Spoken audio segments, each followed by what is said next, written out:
Welcome to the Townsend Board of Selectmen meeting on February 6, 2018, Tuesday. I'd like to call the meeting to order and have a roll call. Gordon Clark, present. Cindy King, present. Celicia will not be here this evening. Could you join me in the Pledge of Allegiance? Pledge allegiance to the flag of the United States of America and to the republic for which it stands, one nation, under God, indivisible, with liberty and justice for all. Right, the meeting is being tape recorded. Is there anyone other than the town, other than Hartley, that is recording this meeting? Okay. Move on to Chairman's additions and deletions. The only change, it's an amendment to 4.3. We're changing the basic number to $21,483.95, but we will cover that when we get to 4.3. Appointments and hearings, votes may be taken. 2.1, we're going to start this evening's budget conversations with Recreation Commissioners to discuss the fiscal year 19 budget. So if you want to move up to the front row. And Page 12 of your budget. Okay. Page 12. Great. Do we have any FinCom people here too? No. So we don't have a quorum, but I did post it as a meeting just in case they did show up. So I am Alice Kennedy, Recreation Chair, Chrissy Q, Emmy Hoff, Director. So there's really not too much to talk about the budget for 19 because Emmy's union, so it's kind of set in stone. The only addition is Mr. Cradler had put down $2,500 for expenses. So we're hoping that that will be approved. So we can buy copy paper and ink cartridges and some supplies and things like that without coming out of the other stuff. So, and then we just wanted to share with you what Recreation is doing and how we're utilizing the building and whatnot. So I'm going to turn it over to Emmy. Hi, everybody. So Recreation, without going into all history and what have you, we've been in the building for almost a year now. It'll be a year in May, I believe. And we have added all sorts of crazy classes and wonderful things for the town. We've got yoga, rock band, arts and crafts. We've got photography class upcoming, artisan classes upcoming. We're doing the Rec Kids Day Camp, which is a Monday through Friday school year program. So it runs from September through till June. And so that's our really big throughout the school year, which is really exciting for us, as well as, again, supplementing with all of these additional classes that we're bringing to the town now that we have the space and having the office and the availability to do that sort of thing. We're really excited coming into summer of 2018 here and what the fall is going to bring for us now that we're kind of more solid into the space. It's almost like having a startup business. That's sort of where we've been. It's starting up, I guess, is the best way to put it. Any questions? So do you have any questions? No, just a quick thing is, as everyone knows, I'm on my 6th or 7th to my final meeting here. Not that he's counting. No, really. Well, but I'm sort of being cute, but I'm actually being sincere, Yeah. all right? So as I go, after 40 years of public service, back to private life, which I'm looking forward to, you people will be one of my greatest joys. And I remember the first thing I stood up for on my first meeting was I saw that the unfairness and I, whether you like me or not, I stand up for what's right or wrong, I hope. And the fact that you people couldn't even have a file cabinet to put your things in. All right, these are true stories. Check the tapes and all this. Yep, And I'm kind of focused on the positive here. Yeah. And I stood up for you, but here's the deal is, I didn't carry the ball. I just made sure that you had a field to play on. And where you and the people in town who come forward and make that a reality out there, with no overrides, no budget, no borrowing. Yeah, all right. But that's about as grassroots as it gets. Yeah. And the thing is that people hope in the future who are a little kinder in this town are going to move here. What do you have for my children? Well, we have a new school down there and that, but the things, what are there to do for our children? And we have a library doing great things, but we have a recreation. And those are things called quality of life. And so when a realtor shows a house, you know what? What's here for my children to do?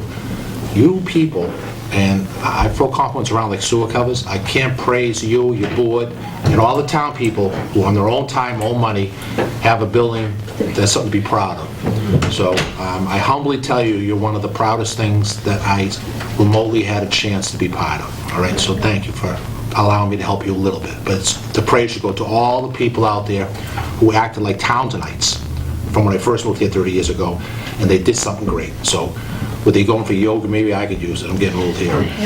But the point is, I'm sorry, Mayor Chairman, but I just, well, thank you for letting me say this. Thank you for what you do for this town, this community, and thank you for a little joy you gave me. So thank you. Thank you, Madam Chairman. Okay, I just have a couple questions. Now, what is the 2,500 for? Primarily expenses. There's no extra, I guess you could say. We charge what we charge exactly basically to pay staff and cover operating expenses. Okay. Just at the minimum. So, but there is things, copy paper in bulk versus, one box at a time, being able to get the ink cartridges, and not having that come out of the dance money that we could use to maybe get a photo booth instead. But things like that. I mean, we don't have a phone over there yet, so things like that maybe. But yeah, basic operating expenses that everybody has, I mean, we've got to keep the lights on and keep the snacks coming, and that's sort of what we do, and we do it all. Everything that we make is completely into the program, and some things don't make any money. We're bringing it to the community, and it's literally just covering what is in that program, because we're not a wealthy community. So in order to reach as many people as we possibly can and still be feasible, we make sure that we're covering the costs that we have, and that may just be it. Which means, like I said, there may not be anything for ink tomorrow.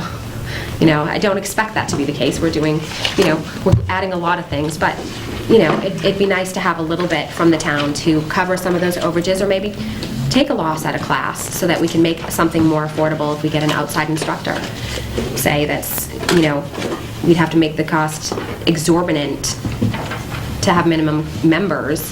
If we don't hit that minimum, then, we're going to cancel the class and 8 people don't get to go because I couldn't get 9 and I need 9 to cover. So it's that sort of, I think it's mostly that sort of situation that we're looking at. I know sometimes, from time to time, our budget is just not, we're on the early budget, we're in the early part of the budget, and there's, as you can imagine, well, you go through this every year. This is not, Right, we get... I'm gonna be on the pressure side, because Sure. when I first started talking to you, I was on the FinCom, so the pressure was a little bit different. So my question is, are you able to absorb that 2,500 in the event that our budget gets tight and that we need to start? We already have. Yeah. We don't... No, I'm not upset. I'm not necessarily, well, we already if you have. can't answer me today, I don't want to get into a debate with you. Yeah. I'm kind of just throwing it up that, sometimes we're looking for, we still have time, we're going to be looking for nickel and dime, and I know some of the rec programs, as much as they're wonderful, but sometimes, we have police and fire urgent. Sure. And, in some things. No, and we do understand that. But But if you can, can you charge for, are you able? And we do. Do you have the ability to charge for services that you're providing? Well, it just means that some things that we can't get into town. There's some things that we can't do because we cannot cover the kind of cost that... But can you charge for most of the things We you're do. doing? No, we charge for basically everything, but it's the volume of what we're charging. A recreation department is not supposed to charge the same as a college for a program or a private institution. It's a recreation town department. So it's supposed to be affordable to the majority of the town. So we have to keep that in mind when we're putting classes together, that it's affordable. Do you have a staggered or do you have income-based? No, we don't. So everybody why don't you have it income-based? That is just a very convoluted road to get down, I think, especially with privacy laws and that sort of thing. It's not something that we necessarily want to foray into at this point. Have you looked into it? Not with one staff member. Not with one staff member. I think it's just a little bit more than something that we could put into place at any reasonable amount of time. Okay. I mean, Madam I Chair, can't imagine. Having said that, there have been occasions in the short time I've been here where residents have wanted to send a child to summer or to one of the functions being put on, and they don't have the ability to do it. So you see people in the building here, pony up put some money on the table and be able to provide a benefit. It's nothing formalized, but that's kind of what a small town life is. At that level is people helping neighbors. So I agree, getting into an income-based fee schedule would be difficult for the kind of the infancy stage that they're at in that building and trying to plan programming. Maybe in the future, something to look at, but I guess this is more a public service announcement. If there are people in the community that are watching that want to participate, but money is a problem, they shouldn't let that be the end of it. If they call the office, talk to us, we'll do our best to No, find but a I'd way to like make it work. I'd like to see us move forward with that ability, because sometimes when you're looking at kind of a middle-of-the-road number, that number might be too high, that you're using might be too high, but yet there's the standard, the standard are published, the guidelines are published. It's not like, you don't have to do any work to get the numbers, to determine what the income levels are for different participation. But that we may have, a base rate for people that are in certain income levels, might be half of what you're charging, based on basic. But yet, if there's people that we know can afford 1.5 times what you're charging, those people would pay for, and they'd still be saving money from a college, or the examples you're giving, that anyway, we could talk about it some other time, but I think that these are not that, they're really out there, it's possible. No, it is possible, but there is one staff member, and the classes, again, are at the size levels that we're at this point. I think that trying to put something that intensive into the program, again, like you said, at the infancy of building, might be excruciatingly difficult The and enrollments cumbersome. are so small that it would be, at this point, fairly targeted of this Yeah. specific family actually pays more, whereas this one, whereas on a larger scale, it would even out and be more of a bell curve. Right now, it would be a targeted individual pays more than this person. Well, At this. it would be, on a small program, it would be a Right. targeted, it would be Right. targeted people. But anyway, all right, we can talk about that some other time. Yeah, that We would don't be. have to spend a lot of time on it. Okay. Madam Chair, just Right. if I may briefly on the expenses, this is the first time you'll see in this budget and again in TEMA later tonight when Shirley comes up. These are folks that have been performing service on behalf of the community but have been orphans to a certain degree. They now have a home, and with that home, there are going to be expenses. So we're trying to slowly ramp up to them being recognized as a Identify the department. costs associated Right. with the actual. So you'll see the same with TEMA when Shirley comes up. They're going to have a spot in the municipal garage out back, so there are going to be some expenses there too. So you'll see a little blip in their budget proposal as We're well. going to charge them, we're going to charge the departments for the facilities that they're using. Is that basically what you're saying? Yeah, Okay. well, they're going to have costs. They haven't had it before. Again, we won't have Emmy coming over and pinching up the, a stack of copy paper from us. She'll have her own. Box So it's envelopes. basically, Hey, I go to you know, Staples. We should I use block that I use out. my coupons. I use all my Someone sign coupons. for it and get credit card? No. I'm kidding. All right. Could I throw one more thing out there really quickly, because I'm actually still looking for people? We are trying to put together a home ec class, and it's been, parents have been asking, I as a parent was asking, my kids didn't have it in school, and it's a huge thing. So we're actually putting together a home ec series targeting April and May. I would love anybody that wants to volunteer or a small stipend to teach one of our series, and I am going to get a curriculum, but want to actually participate in this home ec series, shop, sewing, nutrition, home management, finances, to please send me an email. And you can get my email off the website. It's ehtownrec@yahoo.com.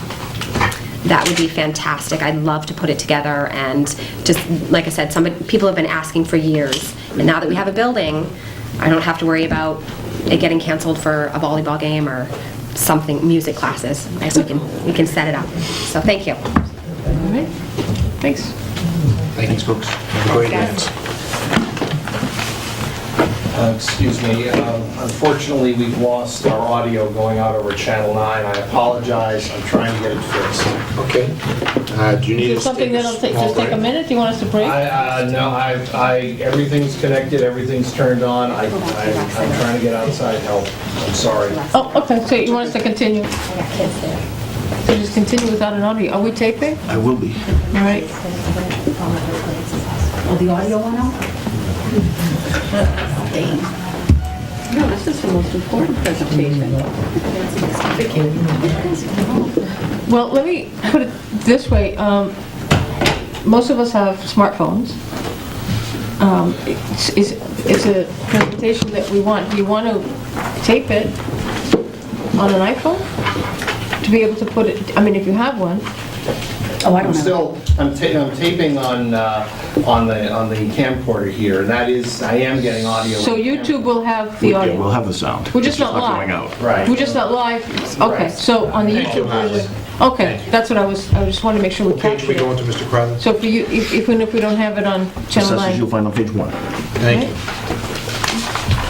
Okay, so we have the 6:15, we're just a little bit behind, but Chief Assessor Victoria Tidman for the fiscal year 19 budget, as well as, and then 2.2.1 is the discussion regarding the assessment and tax rate. Is that, you're going to give us both? I Okay, don't know if you guys have ever met Carol Marson and Jill Peterson, two of my board members. great. Welcome. So do we start with the mission statement? Is that what we're? Yes? That'd be lovely. So the mission statement, assessors are responsible for measuring the value of real and personal property and ensuring the owners of such property pay their fair and equitable share of the tax burden based upon those values. The assessor is also responsible for meeting the certification requirements of the Department of Revenue. To meet these requirements, the assessors are obliged to revalue all properties yearly and once every 5 years undergo a state recertification audit. In addition to certification duties, the board also makes themselves available to assist homeowners and those who utilize public information such as appraisers, realtors, lawyers, etc. Our overall mission is public service. And then you guys have a copy of our budget. Correct.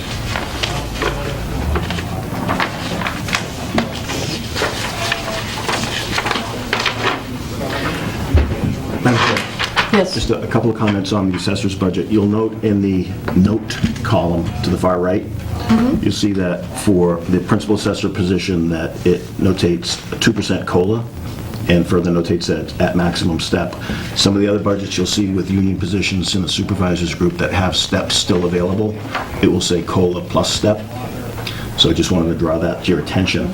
Additionally, the position, support staff position, you'll note it says COLA and step. That's a non-unionized position.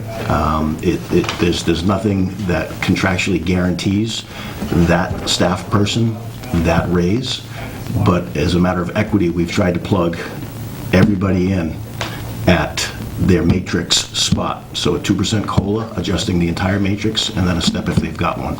So you'll see that note says COLA and step, and that'll be consistent for the other positions as well. Thank you. So it looks like the only increase is basically your salary, your support staff. How many people is that? Just the two of us. Okay. And the data verification, is that? That's for the cyclical program that is ongoing. We have like 9 or 10 years to re-inspect the entire town. So that's one of the things I'd like to do. Last year, Jim was kind and realized I hadn't put a warrant article in and put it as a line item, and I'd like to move it back in as a warrant article for this year. So we're currently carrying it as a budget item, so I can back that out, carry it as a warrant article as you That's what I'd referenced, like to do. so then it rolls from year to Why, year. what's the difference? It rolls from year to year.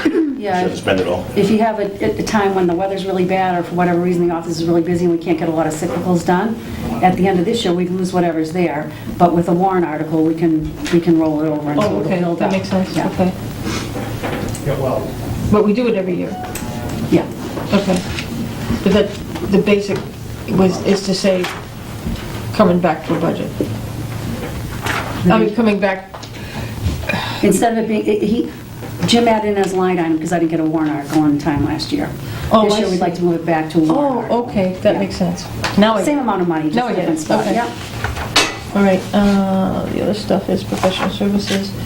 Is that the Patriot people, the professional services, or is that? That's Patriot and Esri, the Oh, mapping, the GIS. GIS. Yeah. What kind of things do we get for that? Support, I mean, our Patriot is what we use for our assessment software, so if something goes offline or something, my reports aren't working, they're right there to take care of that stuff. What, does the community have access to some of the GIS services, or is that? Well, they have, not that particular, they can use the Mr. Mapper that we have online. That's through MRPC. But they could not use the regular ESRI. But is Because it- it's license-based. Through Mr. Mapper, is that on our website? I think we put it on. Isn't there a link to get out to it? It Yeah. is, Yeah. and it's actually a pretty good program. Yeah. I've seen it, but I haven't... It's through MRPC, and that's, It's Joe on, uses it all the is it time. on your section of the website? I believe so. I haven't really dug deep for it, but I I know mean, I've Boston's gone to gonna the put it- property records part, but I haven't really looked for... Yeah. I know he was gonna put the link up. I was just responding to somebody saying that there's no audio. Oh, what? I thought you were looking at it. Okay, sorry. I was going to, but I... Yeah. All right, never mind. All right, I know that I've looked at, I mean, throughout the country, but throughout the state anyway, the GIS, some of it's like, you can look, the things you can look for Yeah, in some of the yeah. GIS. The Mr. services. Mapper is a pretty good program. I mean, I'm gonna look for it now that you had it, but it's really good. Okay. Is there anything else? Any questions from you? Just a quick thing. The good thing is the camera's not on me, so they can't hear me. That's what I'm thinking too quickly. How are Look, you? smile. No, it's being on you. recorded. It's going to be... The audio will be on the The good thing is we're all... YouTube channel, so we're not getting away with talking about things that aren't going to be heard. They will be on YouTube, which is, I think, Oh, more I'm not people worried. watch on YouTube than they're watching right I'm now. more worried about my face on the camera. Oh, your profile. Okay. So I just, two things so I can make my little notes here, Madam Chairman, to Sure. Mr. Kryler. So as we look at the salary principal assessor, that is Vicky we're talking about, right? And is that 2% to make us compliant with the collective bargaining agreement? Is that correct? Okay, so I understand. I'm just, that, and then down to, for the support staff, my only comment is that we're going to apply that same thing to all part-time employees, or not? All employees Jody's that aren't full-time. that aren't otherwise dictated by a contract. Okay, that's all, but the only question I would have is that I want all employees treated the same. And so, I'm sure that he's already worked that out, but that was my only concern, is that every employee has worth, so I just want to walk in. And to go back to Cindy's point, we're early in the process. It may yet be that we're going That's to go right. back in and start looking around, And but that's- just wanted to scope it at this level and try to And I follow that. have it as a And my target. only question, Madam Chairman, down the road would be is that I am very stringent about that. We treat all employees equally. You know, that their efforts are duly, should be rewarded. So that's all. Thank you very much. I'm all set, Madam Chairman. Okay, thank you. All right, so you wanted to go into a presentation? You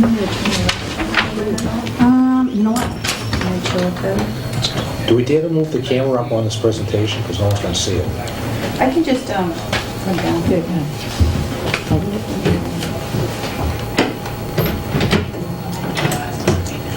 Holly, we're going to do a audio-visual technique. I We could think- just put the camera on that. I think we've got the audio back, All so right, well, my thank you. apologies, I was just getting some Thank you for your hard outside work. help, my apologies. Appreciate that. Can everybody see that, or you want to turn the lights down low? Can we turn it down? I can get that. I can get that bigger. I don't know. I think you have to do it up there on your laptop. If I hit this? Yeah, if Oh, you go do full to, screen on your laptop, Start slideshow. See on the top? Nope. No. Oops. Nope, nope, full nope. screen, so none of Full that screen, stuff. to the right, middle, nope, right, up, right, nope, down, Square. right there. That's what I had to start with. Okay, Then hit now start on the slideshow. top left somewhere, top left, it says start slideshow. Down, down, right there. Click. You don't need to From yell at beginning. me. No, I'm sorry, from beginning. From beginning. Oh, There you go. There we go. Okay. So is it going to switch before I'm ready? No, you have to click it. Okay, so, okay. You should have to click it. So we were just going to do a quick presentation about what a reval year entails, because that's what we have coming up in 2019. So we look at the role of the assessor and what a certification year, and what are the components of a certification year. So the role of the assessor, the primary responsibility of the assessors is to value all real and personal property in the municipalities each year for tax assessment purposes. Every 5 years, these valuations must be reviewed by the Department of Revenue and certified as meeting legal standards. Interim year adjustments are made in the years between the certification to keep up with market changes. Fiscal year 2019 is a certification year for Townsend. This is just an overview of the components of a certification year. We have data collection, sales analysis and data quality study, value determination, value review and preliminary certification, public disclosure and the final certification, and then final approval from the Bureau of Local Assessments. Data collection, we have periodic inspections on all properties are conducted on an ongoing basis in town. Part of it's a cyclical, part of it's permits. We pay particular attention to properties undergoing renovations, new construction, those recently sold, or something that might have a demolition permit. Then we go on to sales analysis and data quality study. This is the phase where the Department of Local Services will look to review the accuracy and uniformity of our building inventories. They perform a data quality study, so they'll request a random amount of property record cards, and they'll take them out into the field to see that the information is accurate. Then we go on to value determination. During this phase, the market value of each parcel of property in the municipality is determined as of January 1st, 2018, and new construction is picked up as of June 30th, 2018. The market analysis includes all arm's length sales from January 1st, 2018 through December 31st, 2018. An arm's length sale is any sale between a willing buyer and a willing seller where both parties are reasonably informed about market conditions and where neither is under any duress. So for instance, we couldn't look at foreclosure sales, short sales, anything that involved government because they would not be considered arm's length sales, so they can't be in the analysis. And if for some reason during that 12-month calendar period we don't have enough sales, we could go out back to 2017, we could go the last 6 months of 17 and 6 months into 18 if we needed to get the correct amount of sales. And then at this time, we do a final assessment to sales ratio study, and we give all the required certification reports and spreadsheets to the DOR for the Bureau of Local Assessments, and they review everything, and once they are satisfied, they would give us preliminary certification. After preliminary certification is granted, the public disclosure process begins. We have a notice published to make the public aware that the new values are available for review. The notice will provide information stating where and when the values can be accessed. This year we'll probably have a hard copy at the library here, hopefully online, and people can call in, get a property record card, or ask questions. After we go through the disclosure process, the Bureau of Local Assessments notifies the town that the proposed values represent full and fair cash value. And at that time, the town can hold a classification hearing, the tax classification hearing. This is when you decide what burden of the tax burden is going to go on to which classes. And here in Townsend, more than 91% of our tax base is residential. So historically, we have always taxed all classes at the same tax rate. At that time, the tax rate is then set, and then you have your assessed values times your tax rate gives your levy or your budget. Whoops, I didn't mean to put us in the dark. Your turn, right? I'll get that. But the lights, sorry. No, that should be Tuesday. Thank you. All right. So what's going on with their taxes? What do you mean? They're high. You want to do school? I know, okay, that's exactly, I know, I mean, I get it, I'm asking on behalf of people out there that are, like, what's our tax rate right now? $20.26. Okay, how does that fall out on the, where does that from? Why is it, I know it's probably basic, but how do we get that? You have your assessed values and you have your budget. You divide those and then you get your tax. And how much, can you tell us off the top of your head, how much of that is the school? Barbara would probably be able to answer better than I can. She wants to know how much of the tax rate is part of the school. Well, the school debt this year increased about $430,000. Excluded debt was the increase in the school debt. That's the increase? Yep. What is our total, do you know what our total is? It's on here, I'm sure it's in my packet here. Let's say $1,097,000, right around there. Over a million? I didn't bring the... Is it just over one or just under two? I think it's around... Just over one? Just over $1,097,000, right around there, total debt. That I'm going off memory from doing Okay, that's the fine. additional I'm just trying to, I know sometimes people, residents are trying to figure out how come our tax rate is what it is. Gee, how come my taxes are, and I'm not saying that, I'm not trying to question, I'm trying to ask so that I can tease out as much information as I can in a language that the average taxpayer can make sense out of. I That's know why a I'm lot of asking. times people will say, oh, $20.26, it's one of the highest rates in the state, but we also have low assessments versus a lot of the other towns. There's a little left from the fire, small fire station, about 171,000 of that is a fire station. About 84,000 of that is Neshoba Valley excluded. So it's just north of $1 million, slightly north of Yeah. $1 million. Okay. Excuse me, can I turn the lights up all the way? Are we done with? Yeah. Okay. Yes, if you can, yeah.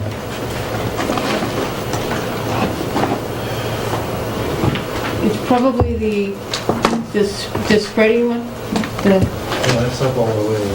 No, great. Okay. there you go. Yeah. Oh, there it is. So basically, our actual, the values of our homes, the assessed value, no, is it market value? It's assessed Assessed value. values. The assessed value of our homes, generally speaking, is on the low side. Well, compared to like a Concord or an Acton. Oh, right, we're not Concord. Yeah, well, Yeah, well, I mean, They're the that's same what yeah, so generally speaking, compared to a community that has a 16% tax rate, that, the our average tax value, bill is a lot like, lower if you than- have a $500,000 home, if you have a town full of $500,000 homes, where most of the average home is at 500,000, which is not us. We're, what, 200 and something? About 240. About 240 is our average assessed value of our homes. So we still have around a $22 million budget to pay for. So when we share it amongst all of us, and if all of our homes are about 200,000, if you have the exact same budget, and everybody's home is at 500,000 on Tax rate will be average, much lower. their percentage of that per house is less, but, I mean, even though we might be paying the exact same amount, dollar-wise. It's the same number of homes. Does that make sense? Right, if you have the same number of homes, Yeah. and the value of your home is 500,000, and my house is 200,000. Correct. We have $22 million to split up. My tax number might be the same, but the rate's gonna be up. Okay. So it's not that we're taxing, the Townsend taxes are not out of control. Right. It's because our average home is 200,000. If we increase the value of our homes and we, like, add an addition, if we can get more people to add additions, and increase the value of your home, my taxes will go down, right? Well, theoretically. I don't think anybody's taxes are gonna go If I down. could get half the town to put an addition, We don't have the business. no? The tax rate would go down. Yeah. The more That's what value I'm you saying. create, Yeah. I know. the rate goes down, but your See, that's bill is where- not going to go down. I know, okay. Yeah. That's what, it gets very confusing. And if it for- does, something's wrong. I know. We'll be out to see you. One way that I've heard it expressed that resonated with some people that I know is, Okay. you don't pay a tax rate. Right. People like to look at the tax rate and say, well, why is our tax rate $20 and the next door community, is $17.50? We're taxing too much. No one pays a tax rate, they pay a tax bill. So you've got to look at that tax rate against the assessed values and come up with what your average tax bill is to truly compare how you are against other communities. And, But oops, I'm I sorry. was going to say, but the bottom line is, we're never going to take less from you. Right. Yeah. If values go up, the tax rate is going to go down, but we're still going to get The last same amount. year plus 2.5% plus any new Yeah. growth. If the values go up, the rate will come down, but the math still works out that we're going to get as much as last year plus 2.5% plus new growth. But this year, our assessed values went up and our tax rate went up, so. Thanks for throwing that out there. Sorry. But we're, That's because of the school Yeah. overall. Oh, yeah, no. Well, Yeah, even now I'm jumping off ledges out there, right? Yeah. And the camera's only on me, but anyway, which is, all it's a wide angle lens. right. But the point is, Jim's point was good, and Yeah. the schools are a whole nother Yeah. thing. Okay, thank We you. have to understand that when we talk about the new growth, or the taxes plus 2.5%, that 2.5% does not include the debt exclusions Correct. and any, well, it's all debt exclusions. We haven't had an override in a long time. But when we're talking about the extra school money and the fire stations that we've done as debt exclusions, those are over and above the 2.5%. So that's where the actual cost does make a difference. And then when we're talking about, when we all keep asking, have the schools hit? How much have they hit? That's an increase over and above. We're always going to have the 2.5% increase for all of us. But that school's debt, when we're talking debt exclusion is not an exclusion, it's not a negative from our taxes, it's an addition to our taxes.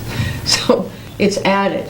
So, and I call it, my nickname for it for myself is it's a temporary override.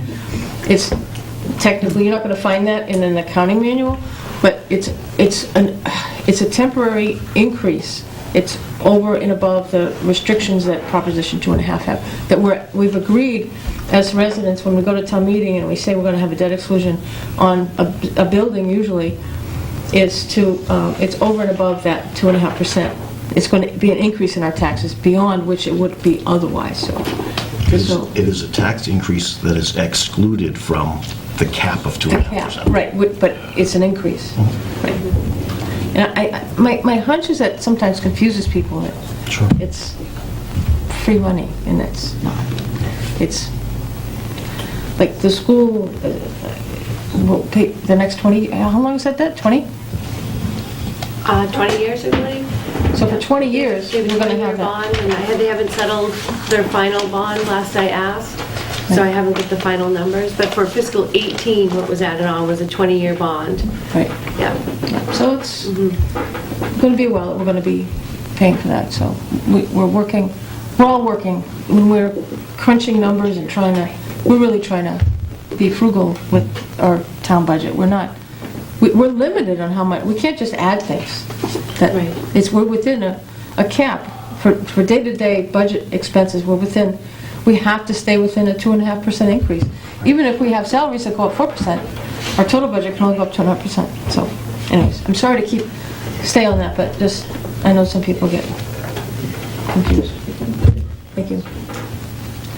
Anything else? Thank you, folks. Thank you for coming. Your presentation was very informative. Yes, thank you. It's good. I like slideshows. Thank you. All right, so we have 6:30. Oh, we're running late. My fault. Treasurer, Town Collector, Bob Attorney. Page 2. Hello. Hi, how are you? Good evening.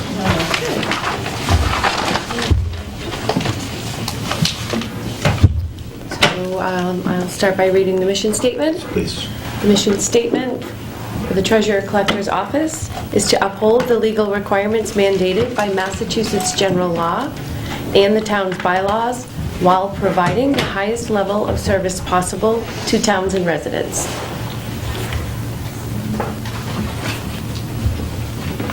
And I do also have a description, but it's a little lengthy, just describing what the department does, but unless you want me to, I wasn't going to read it. No, what changes or what changes do you have in your budget or anything? Oh, so for my budget, so for myself and both of my department staff members, we did the same 2% and then a step increase. Okay. Also, for my staff, I did add 1 hour a week for the office clerk in possible anticipation of additional water collections now that we collect for the town water department. I'm not sure if that's going to come to fruition. We might not end up using that extra hour, but I wanted to put it in there because it is Is it a change in what we're already doing for the water? Yeah, so the auditors have recommended that we actually process the water payments that we receive. Right now, we're just collecting the checks. We are scanning them in and depositing them, and then giving the water department all the invoices, and they still process the payments at this time. So does the auditors recommend that you take over that? They did. And that would be effective July 1st, or? I don't know if it's going to happen, but I budgeted an extra week just in case, because I didn't want it to turn around and happen mid-fiscal 19, and I see. then not have a little extra money in the budget for the additional work she might have to do. Do we know what is there a decision point on that? No. I think I was just estimating on an auditor's recommendation, and that's it. Okay, At do we this have time. a plan on that? Is that? We haven't yet conferred with the water department. I know they've received a copy of the document that makes the recommendation, but that still needs to be worked between the water department and the treasurer collector's office. I don't anticipate there's going to be a difficulty with it, having work come this way. But until that dialogue takes place and agreement is reached, she's just trying to be protective of Oh, her right, staff. okay. I don't want them to end up in a negative situation Oh, sure. or, yeah. Okay. Madam Chair? Just on that hour, I think our tax collector might have been understaffed herself just for an hour, but I know she's trying to be frugal. And since you've taken over down there, customer services, I pay for all the restaurants to come in. It's a great job. So if it doesn't come through to you, an hour For for your staff, yeah. because it's been a tough week now. And so I think you've been very frugal with this hour, and I would not be surprised in the coming years that I don't know how you can get that done in an hour, but that's for another conversation. And if we don't use it, if things There's stay the plenty way of work they down are. there to do for an hour. Yeah, and if things So stay I the way. think it's a wise investment for an hour, and it's proper planning by you, because if we don't plan for it, it happens. Other parts of people coming for service are going to be affected, and that's the last thing we want, is to go back to a lesser level of service. Yeah. So I would support that. That's my personal view. Thank you, though. And then the other increase was longevity. I now have a second employee who's making her 5 years, so I had an She's additional entitled to that. longevity. Okay. And just the postage bump. Oh, I did ask for a $500 estimated increase for postage. Honestly, I don't know if that's going to be enough, because this 1 cent increase will affect all my mailings for bills. There's a 1 cent increase? Yeah, for When does that happen? 2018. Oh, did it already happen? I missed it? Yeah, So so they buy stamps? postage is now, yep, a penny more. So I was just trying to throw They a have to small tell us amount this in in there. advance, so that we'll buy the stamps before. When did this? Yeah. Did they tell us in advance? Okay. I don't know when it was announced. I just remember at our postage meter at the end of the year, we had to Okay. go up a penny. So Honestly, you do a I lot of didn't pay mailings? attention. You do a lot of mailings? I do a lot of mailings. Well, I carry all the postage for the town hall. I see. Oh, okay. So it's all... not just your office? No. So it'll affect my mailings when I pay to have the mailings done for the bills, as well as the other postage for all the departments that use me. Hi. Okay. Anything else? Nope, that's the only change. Everything else is level funded, just the $500, just to try to help. Until I see what actually changes, I won't really know how much, but we'll be fine for a year. Okay, do you have any questions? No, excellent job. Thank you. All right, thank you. Okay, thank you. What Thanks. page are we going to now, Mr. Brown? Thank you. Next, you have Tima on page 8. Thank you, Mr. Brown. Shirley is next. That's page 3, you said? What page? Page 8. Oh, page 8.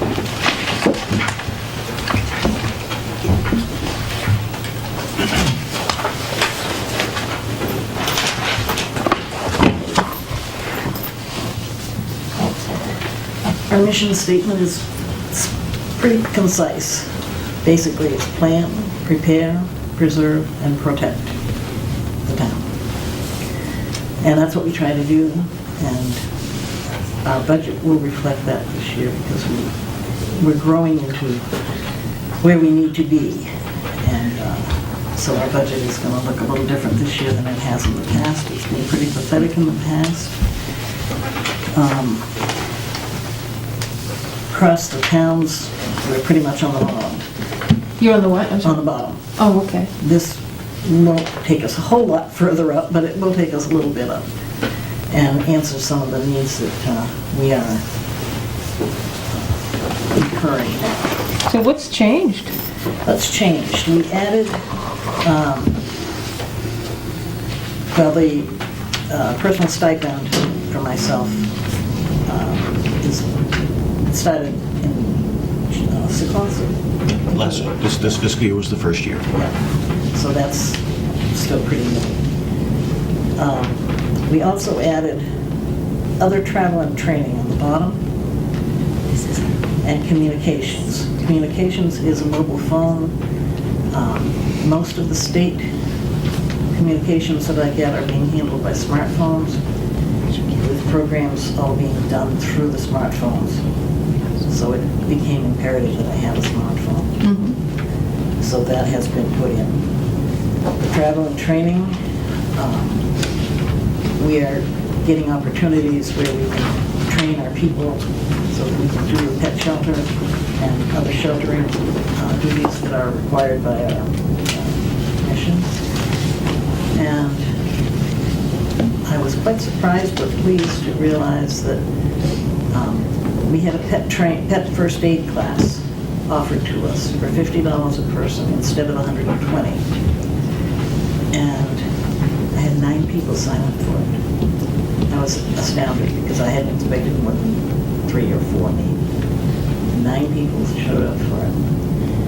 Is that something you offer to the community? Or for yourself? For your team? This is, well, it was not advertised to the community. Oh, okay.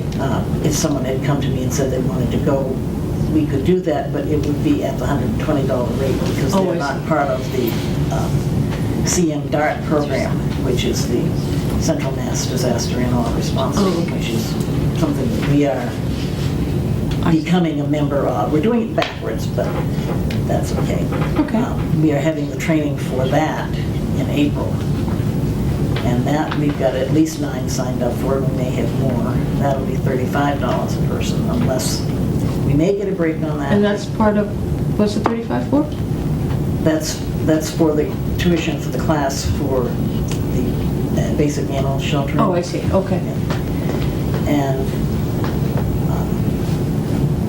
obviously, anybody can come to them, but because we're part of that program, the CMDART program, we got that $50 instead of $120. Okay. If anybody else had wanted to take the pet course as an individual, they would have been able to, but at a higher price. Okay. And we have more trainings that are going to be coming our way, and it's going to put us in very good stead for the event of an actual emergency where we need to do proper shelter. We will be probably one of the only towns in the area as trained as well as we are, because there were no other people from the other local communities at this training, and there haven't been at other similar trainings. It's still fairly new in the governmental scheme of things, but we are required to offer pet sheltering in same place as people sheltering now Oh, okay. by law. And Great. It's good to know I have a couple cats. I know. Yes, it's very In the good to event know. I would need sheltering, I would want to Exactly. with my cats. That's right, and now we will be trained to not only shelter them, but shelter them safely. Great. Just a couple of things other than the actual first aid and all that sort of thing. One of the things that we do when a person comes to the shelter with an animal, they're immediately we take their photo with them and the animal. The animal cannot go out of the shelter unless they're with that person. The dogs particularly have to be obviously taken out 2 or 3 times a day, whatever. Okay. But that's monitored, and they only go out with the person that's in the photo with them as a safety mechanism. Because unfortunately, in today's world, you have people That's still there. that steal them. Yeah. Yeah. Okay. And that has happened in the past, so we're doing all we can to prevent it from happening. Madam Chair, this is a great budget to look at in the percentage increase column, because people oftentimes will look at the far right columns to kind of back their way in, kind of as the Reader's Digest version. The And you see things like a $650. 650% increase, and you could lose your mind thinking about that. It must be an extraordinary thing, but all told, Built a building to shelter everybody. yeah, all told, 2 years ago, their entire budget for the year for TEMA was $1,000. This year, it goes up, projected to a whopping $5,191. So $5,191 for the entire year for TEMA. Let's get real, folks. While the percentages I look think a scary, million years ago, it wasn't Townsend Emergency Management, it was Townsend Emergency Assistant Mobiles. Right. I was briefly a member of that group, and it was, if you had a CB, oh geez. that you got to be on this group. And there was nobody, I don't think,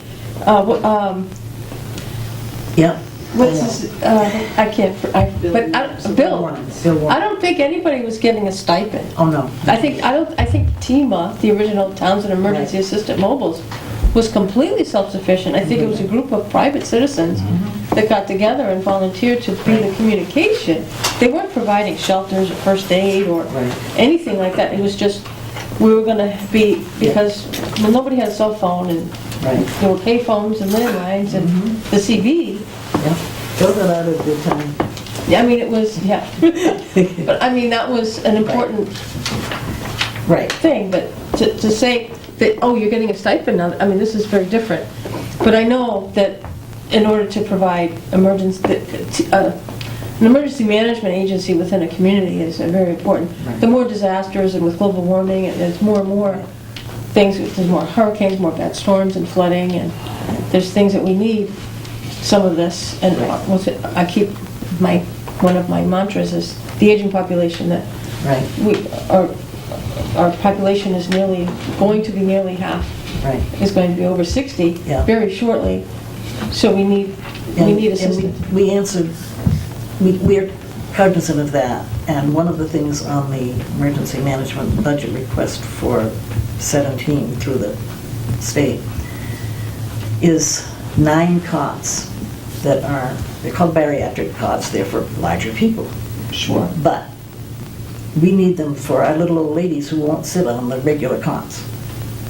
They may be 100 pounds soaking wet, but they won't sit on that little bitty cot because they're afraid of it. Oh, sure. But they will sit on the others. So we have 5 now, we've requested 9 more, so that we can answer to those. I mean, that's just a real small little piece. How many volunteers do you have? How many? We lost 40 on the roster. Wow, that's great. There were some of these professional people that have a particular skill? A number of them have particular skills. Okay. Some of them are retired. Most of them, not all, but most of them, if they're retired, they have maintained their licensure, which is nice. Right. Now, Mary Paterno is on our membership list. Okay. She's obviously in a special category because she's the animal control officer, but by having her on the list, it makes it official as far as membership roles. Miscellaneous. Now, you talk about training, and now Massachusetts Emergency Management Agency offers a number of classes that are either MEMA only or they're FEMA. FEMA-based. Provided at the bunker or throughout communities throughout the state. Or on computer. Or on community. Well, they have, plus they have the EMI through, you can take online courses and ICS and every other thing. Does your team ever go to some of these classes, or do they participate in some of those? They do. We have a varied number of people who are, a lot of them really interested and really want to get into it. Some of them just want to be available in case they need to help out at the shelter in case of an emergency. So there's a wide variety, but they all have a basic knowledge. Most of them have taken the very basic courses, not all yet. We're working on that. But they are offered, and well, they're not required, but they're all offered to all of the members. Great. And some of them are, I was surprised about this pet training, that so many wanted to do it. Did Carolyn take it? No. No, Carolyn didn't. I know she loves her dog so much, I know. Sorry to embarrass you. Are you on the team? Yes, she is. You were, I thought you were. Yes, you are. You did sign up. I remember seeing that. I think we appointed you a few years ago. Yes, you did. Don't forget. Anyway, okay. All right. Anything else? I'll make it real quick, all right? Here's the thing, I'm going to call this, let's get real, folks, here, all right? Moment here. And all you watch the news out there, and I hope none of your family members are there, whether it's Florida, Houston, Puerto Rico, all right? And every one of them said, we never thought it could happen here. So for $5,191, we have people with a $91 raise per year, are willing to do 1,000 hours of their own time to do this. I can't believe how little you do this on, Houston, God bless them, I love this guy, they have J.J. Watt. All we have is Shirley Coit and Tom Whittier. So, what I'm trying to say to you is, let's get real, this is like a token, I don't know what it is, all right? And thank you. And everyone forgets about to thank the people who prepare for the things we don't want ever to happen. Exactly. All right? So we all love our animals, we all love our senior citizens, all these things. If you don't do what you and other people have been doing for nothing for all these years, when it happens, why wasn't it done? So this town owes gratitude. And the other thing is, I said at another meeting, and I'm going to try to be quick here, but is that when I first came in here 3 years ago, I was told there was no way we could get a generator down there at the senior citizens. And I said this, but I'm going to repeat it, because some people have life, so they don't watch the show every week. And, well, I'm on a roll here, my end, all right? But the truth is, you're senior citizens now. We all go, oh, it's snowing, it's lightning, it's terrible things. They have power now. And I don't want to embarrass you, but we only have that for them because of you, Tom Whittier, and this man here. I was told by a person who used to sit somewhere here, I don't know where he used to sit, it couldn't happen. Well, guess what? What happened? Oh, and guess what? It would take us 10 years of your salary here, or 20 years of your salary to pay for those generators that you got for us for free. Okay, so, thank you, I'm done. I don't mean go on, but sometimes you got to get real moment, folks, all right? And this is for $5,100. Please, you'll be thanking God, and I hope it never happens, that we have something happen here. So, great job. We also have another generator which is parked out here, and that is available on an emergency basis for something similar to Atwood Acres that... Oh, it's a mobile? It's a mobile. Oh, okay. It's a mobile. So you earned your $91 a year raise. Do you know how many kilowatts it is? 103. It's huge. It's big. Wow. It's big. It's the real deal. Does it require a tow? Yeah. Yeah. Oh, all right. They have the vehicle. You see, I got a 5K at my house. I We have the... think it's, it might be bigger than I You think. can write a whole building on this. Yeah, we have an ambulance that's been donated to us by the town of Groton, which will be able to tow it. It can also tow the truck that the trailer that we have, so that we can bring emergency supplies without having to rely on somebody with a truck or borrow one from the fire department who may be busy elsewhere doing things during And the emergency. utilization of this would be based on the emergency and how long it is, okay. Yeah, Now, speaking of emergencies, it's going to snow tomorrow? it is. Do we have a plan, or is there I mean, I hate Do we to have put a plan for I hate how to much put snow we're going to No, I hate to be on the spot, but I know sometimes that's at town meeting, you're always giving us a speech. Is there anything with snow and potential ice that might come later? I think that there's concern that the snow might turn to rain, might turn to ice. Yeah, Is there hopefully something that we we're should going further recommend our residents do or not do? Well, if they've listened to all of my talks for the last 100 years at town meeting, they should be prepared. We should have a kit. We should have a kit. We should have, it's go-to-go bag for most places. We should have one for ourselves, our family, and our pets. They're separate. I have lots of information about how to prepare it, when to prepare it, and they should be available for either in place or evacuation. But there should be none of this business of the people you saw in Houston getting out of their houses in their nightgowns and nothing on their feet and nothing in their hands. I was appalled that they didn't have the training in the background that this town should have, because it's been given to them, to have shoes on, to have a jacket on, and to have a bag in their hand with as reasonable amount as they can. Now, AARP, in their wisdom, submitted an article a couple months ago, and they have a backpack. And then around the backpack, they have all the things that should go in your backpack for an emergency. No one could carry the backpack, those things. They say a few items of clothing, like, boots and blankets and stuff. And I say, okay, well, I don't know what kind of backpack they've got, but I don't have one like that. But if you have that material available to you, it doesn't have to be all in the bag. Because if you're going to shelter in place, you've got the place right there. But it should be available so you can pick it up if you need it. Things like medicines, you don't want to put them in a bag and leave them there for 6, 9, 12 months because they're not going to do any good. So there are a few things you have to have just at the ready.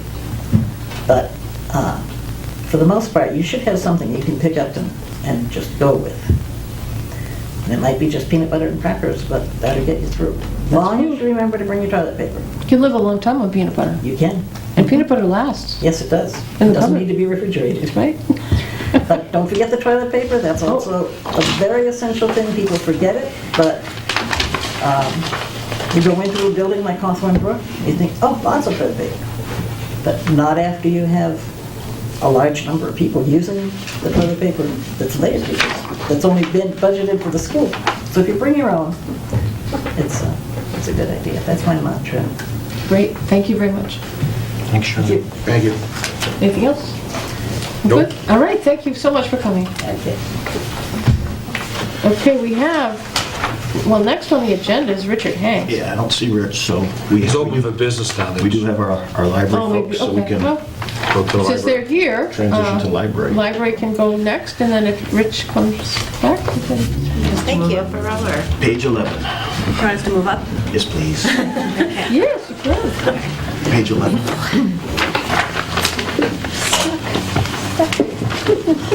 I'm gonna go this way. Very official when we move up here. Over there.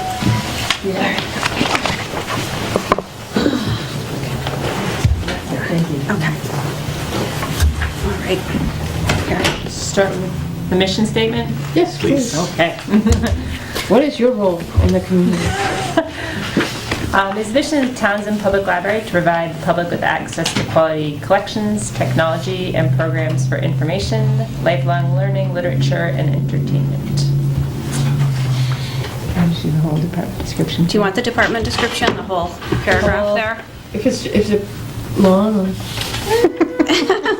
I mean, it's not very exciting, but I mean, we could read it to you. Townsend Public Library is served by the 5-member board of trustees elected for 3-year terms, have powers and duties given to library trustees by the laws of the Commonwealth, charter trustee agreements, bylaws, or other town meeting vote. The board administers money and property that the town may receive for library purposes by gift or bequest. The board of library trustees appoints library director, Stacy, and oversees the director's selection of library materials, custody, and management of such. The library director is responsible for day-to-day management of all library operations, staff, and for coordination with all town boards. And right now on staff, including Stacy, we have 11 people, so she's in charge of 10 other employees at the moment. Spot. Okay. Did we add staff this year? We added a person. One person last year. Yes, yep. Yeah, okay. Teen librarian. librarian. Yep, she's 19 hours a week. Okay. And Madam Chair, before Stacy goes into the budget, I did tell her that I would own this piece. The trustees and Stacy put a budget forward that did not have raises for staff. There were hour adjustments for both the library director and the children's librarian, but not base salary increases. Okay. Consistent with what I said earlier tonight, the objective is to see everybody across the board in the matrix to the extent that they are matrix employees, and if they are, they would see the COLA. If they have steps available within their grade, they would see the step as well. So you will see those adjustments. I'm not certain that the trustees have voted to adopt that as their own, so I wanted to make it clear that that wasn't them, that was me. And if they like it, then we can keep going forward with it at this point. If they don't, I'd be happy to back We like it. Yeah, we all agree with it. We like that. Thank you. Yes. Very much agreed. So what we are endeavoring to do is continue in our process of creating adequate staffing and fairness in terms of compensation to the staff at the library. And if you turn to the very back page, actually, I don't think you have. Yeah, here, I have, we made a little packet thing. Here. You don't have to look at it all, it is a little bit lengthy, but at the very back page, there is a graph with a green bar at the top. And so, just to point out... I'd like to see this kind of thing. Just to point out, I'll take this that. justifies what we're trying to do. If you look at the circulation number, which is 115,118, that turns into 442 items per day circulated at the library. And if you look at door traffic, 60,274, that means that our staff at the library serves 231 patrons per day when we're open. So it's pretty hop in place. We've got a lot going on. At this juncture, Stacy and Molly are not full-time employees, and we endeavored to make them 40-hour-a-week salaried employees. And that's one of our main goals, and then we're looking to move, maybe you can explain that, move the teen librarian up to a new position. Well, she was hired as a tech, like the lower, it's called a librarian 1 with the job description, and she started, and her responsibilities, we found, are more in line with what a librarian 2 does. She does collection development, she does weeding, she plans programs. The other librarians who are at the librarian 1 level don't have that kind of responsibility. They do desk work, they check things in, they check things out, and her responsibility is much greater than we had originally maybe more successful than we expected it's been a huge success with the middle school kids coming over. It's just been fabulous. So we have our own little after-school program going on at the library, which is very successful and very nice. Yeah, we decided to put it there next to the school. I know it's become after-school. Well, now we have a wonderful person doing programming and working with these kids, and it's been nothing but wonderful. So. Yeah, I mean, on a slow day, there might be 15 kids after school, but most days there's somewhere between 27 and 50 children coming over after school. And on the days that there's a basketball game, there could be 70 of them, which nobody wants to be in the building when that happens. Do you close the library that day? What? When there's a... No, we just don't. You just don't? We just duck. We just drink some more coffee and wait. Smile. Wait it out. Going. Yep. Okay. Shelter in place. Yeah. In place. Exactly. Shirley comes over. Maybe she can help you design kits. Yeah. Hey, Shirley's been in there when it's happened. Another, kind of interesting, if you look at it from why we really feel like we need these 2 employees to be salaried employees, is just our circulation next to other towns around us is, I think we have it in here, do we? Yes, so on the third page, the top heading says FY18 accomplishments, and so if you look, our circulation is 10.1 items per capita, exceeding our neighborhood communities. Pepperell is 4.6, Lunenburg is 5.4, Ashby is 3.1, Fitchburg is 2.2. So that, I think, pretty well articulates just how busy the library is. What is the per capita based on? Is it per population or per registered library card? Town population. Town population. Yep, and, We don't have numbers. That's like kind of the Mass Bureau of Library Commissioners has numbers on, they keep, CW Mars, which is the library network that we're a part of, keeps all of the statistics. So, I can go on at any time and look and see. We pretty much run neck and neck by like maybe 10 items a month with Fitchburg circulation. We far surpass Pepperell and Lunenburg, Ashburnham, Ashby. It's pretty impressive when you look at the numbers. What do you think the difference is? The facility is a big part of I it. think the facilities is part of it. I think people like the staff, people like the programming that we do. I think it's a welcoming, we work very well together, and I think it shows that we really enjoy our jobs and we enjoy helping the community. So I think a lot of that does make a big difference. When you come in the door, you feel like there's people there who care and can help you and will help you, and our customer service, I think, is excellent. I think our facilities are excellent. The volunteers and the people that we have helping out are wonderful. We're attached to the senior center, and we have a lot of things going for us. So I would say that's some of it.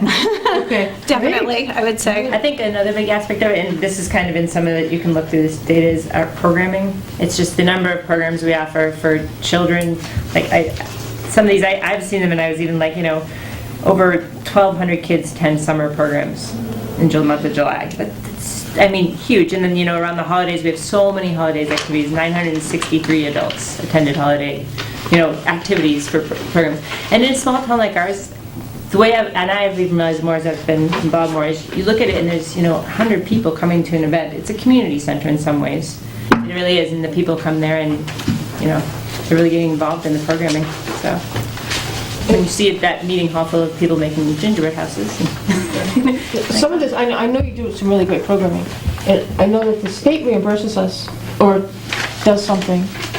Is any of that the activities that you provide, is that? You know, the state aid incentive grant? Something. I mean- So the state, so because we're certified, so that when the town approves our budget, and there's, I think I did include part of this, I included the certification formula in here.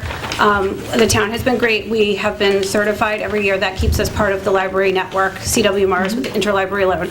And we also qualify for state aid to public libraries, which I believe last year was roughly $14,000 that they gave us. And that actually is what we use to purchase things like supplies. So the town gives us, I think we got $2,000 last year for supplies, which, you know, a roll of book wrap is about $100. So, you know, when we get the state aid money in, we buy all of our library supplies in one big lump sum. It helps provide extra collection development. We use it for a lot of extra things, like we got a DVD cleaner.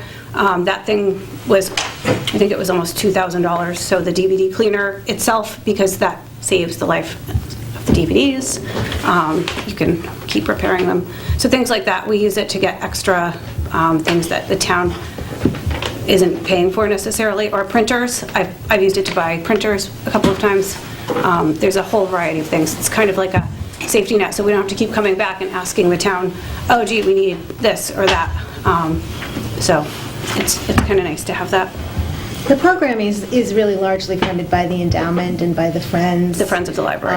And so the programming is not money that comes from the town. Yeah, the town doesn't put any money into So programming. that, most of that's coming from the Friends? It comes from, well, the endowment. Endowment and the endowment. fundraising that the Friends do, yes. So the endowment is, yeah, the endowment, actually, they just met last week, and they're endowing the town with the library with $40,000 for next year, but that money cannot be used for anything that the town should be paying for or has already paid for. It can't be used for salaries. It was not intended for that. It's intended for other things. Now, we do get new computers with that. We've been able to keep all of our building in new computers with the funds from the endowment, and pays for all of our summer reading program. Every last bit of it. It pays for extra collections. It pays for databases.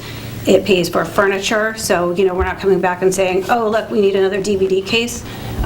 It will purchase a new DVD case if we need that. It purchases things for the children's room if we need, you know, new tables and chairs. So it does a lot for, you know, for the building that we don't have to, again, come back and ask for. But again, in their bylaws, they can't pay for anything that the town has paid for and what they should be paying for. It's for over and above. It's for over and above to make it a better place, and that's part of what makes, you know, our library great too, you know. It's definitely one of the reasons that all those numbers are up, because they bring the people in. Yeah. We also have a very active Friends group. Karen Clement is the president of the Friends of the Library, and she works really hard with the fundraiser. She does the Truckapalooza. I think that brought in over $1,000 last year, the Truckapalooza. The holiday fair brought them in, I think, $4,000. Yeah. They were able to digitize all of our microfilm with that. That was a $5,000 project. So, yeah, so we're very, very fortunate to have the groups that support us in town, and the staff that we have, and the volunteers, and the trustees. What about the Sunday hours? Sunday hours, those are the Friends of the Library. You know, they ask businesses and people who live in town to fund the Sunday hours. So the money comes into the Friends, and it's $300 to support a Sunday, and we're open from 1 to 5 on Sundays. In the winter. In the winter, so usually January through March. Sometimes into April, it depends on if there's a snow day. Is that based on how much you raise, or is that based on the scheduling that you want to provide?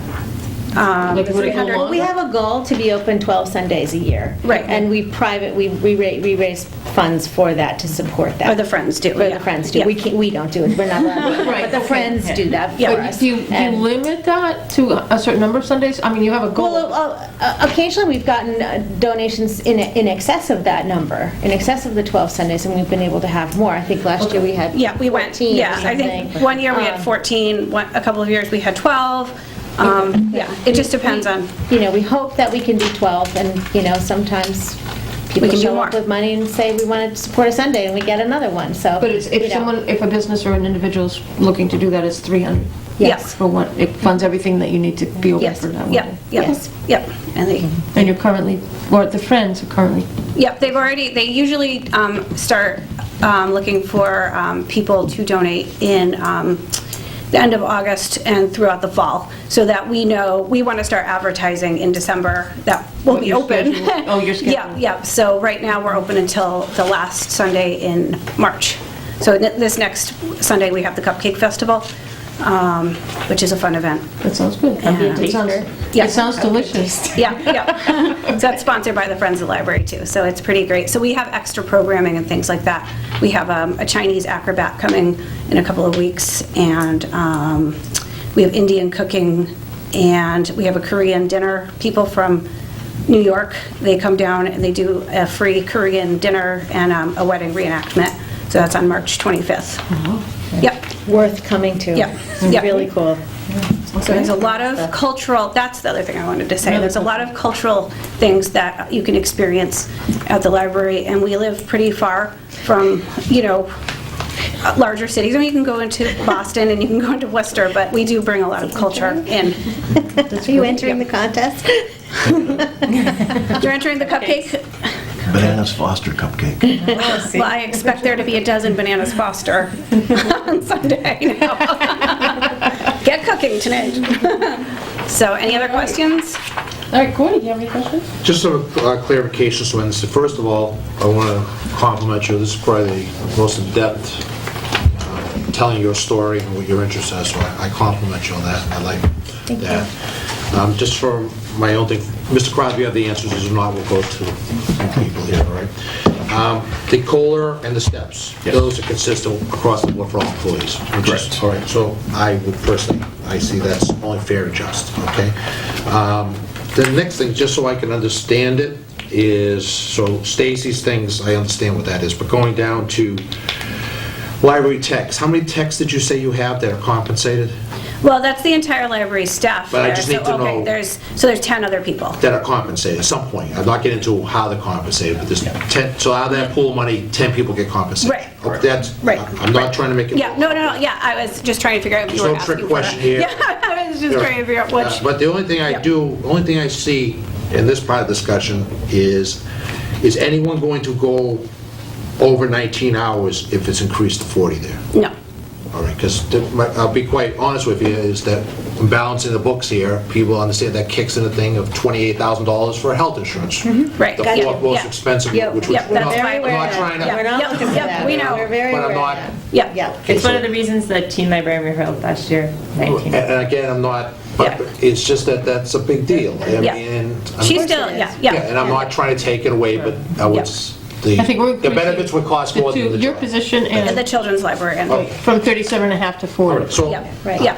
I'm actually totally think it's appropriate. Your budget seems all aligned here. The COLAs and steps, I totally agree. The only thing is that this is our first step here, and before, I like a global picture, before we start giving hours, not to say not merit or merit, but I need a global picture, because not everybody's gonna do this great presentation. I don't mean that negative, right? But the highway guys, and there's other people, they, you know, or down at the building department, something like this. Everyone needs to say, because everyone put in their budgets, level funding, okay, and if the numbers add up and there's some money for this, then we need to have and then we have to make a judgment call to be fair. You know, because people will say, well, the highway, I think there's only 5 guys up there, there used to be 10. And I'm not, you know, so we'll separate them here. So this is our first meeting here. COLA, the steps, 100% agree, and the others, just at this point, we're on our first thing here, we need to know where until the numbers are all crunched, which don't say things to people that you can't back up. But I will tell you this, you presented a good discussion about to think about, and once we get past this, additional hours have to be a global approach. Now, the only reason that I already, so everyone, because everyone's going to be analyzed in this thing here, the only reason I supported that hour, which I didn't realize until we came here, is that they were taking on duties of another department for an hour. So that's the only reason I supported that. But across the board for everyone else, I'm taking a global approach. Me personally, other people do, Cindy and Carolyn and the finance group take their own thing is. So I'm not saying no, but to be fair, I want to listen to everybody. But as far as your COLAs, the cost, I think you've done a great piece of work. And also, the library and the senior center, and I'm glad the townspeople and the board of selectmen supported the audio-visual thing over there. I don't support them, but I call those buildings the treasures, and they are. And so you're making good use of treasures, so thank you. I'm done. May I add one other point? I'm The sorry to chairman, she's interrupt in you. charge. Excuse me. May I? I'm sorry if I'm out of order, excuse me. I just wanted to also add that in terms of compensation across the board at the building, the head of the senior center is a 40-hour position. And so we've got the library head who is not a 40-hour position in the And again, building. we'll So we're take a trying to- global approach. Right, but just to say that, you know, And that would be that for- those scales are tipped. That would be and for the next we'd like meeting. to see First of all, that if we have money be to be fair to better- everybody. But right. right now, Mr. Crown. In fairness, Stacy works more than 37 and a half hours. I'm sure. And isn't That's being appreciated. compensated. Thank you. So part of the deal here, and why I put it all in the way I did, is because it's fair that she gets paid the 40 hours because she's working more than 40, but it's also a good deal for us because we know that she's going to get paid 40 and she's going to work more than 40 because that's her nature. That's what she does over there. So, and as a salaried employee, that's the way that works. You get your salary and you work the hours that are required to be worked. Right now, we couldn't compel Stacy to do that as an hourly employee, but once she's salaried, and by we, I mean them. Right. And I hope no one misconstrues that I'm not supporting those additions. I'm just not taking this, because I want to be fair to everybody from my point of view. And because you guys are so squared away, and someone No, we else might not be understand that. squared away. We I don't mean that appreciate that. negative. It's a compliment, but at the same time, it's not fair to the other people to get the chances for the professionals to come and say, here's the deal. And he just sort of, but I don't think it's for the next level. Am I saying that so you know? No, we had, Okay, Yep, thank we you. totally understand. Thank We you. appreciate your time. Thank you very much. Thank you for listening. All right. could I ask for a 5-minute recess? You're the chairman. Second it. We're in All recess. those in favor, 5 minutes. Take a 5-minute recess, Hartley. Sorry, Mr. Hanks. We'll get you next. Yeah, I... Break time.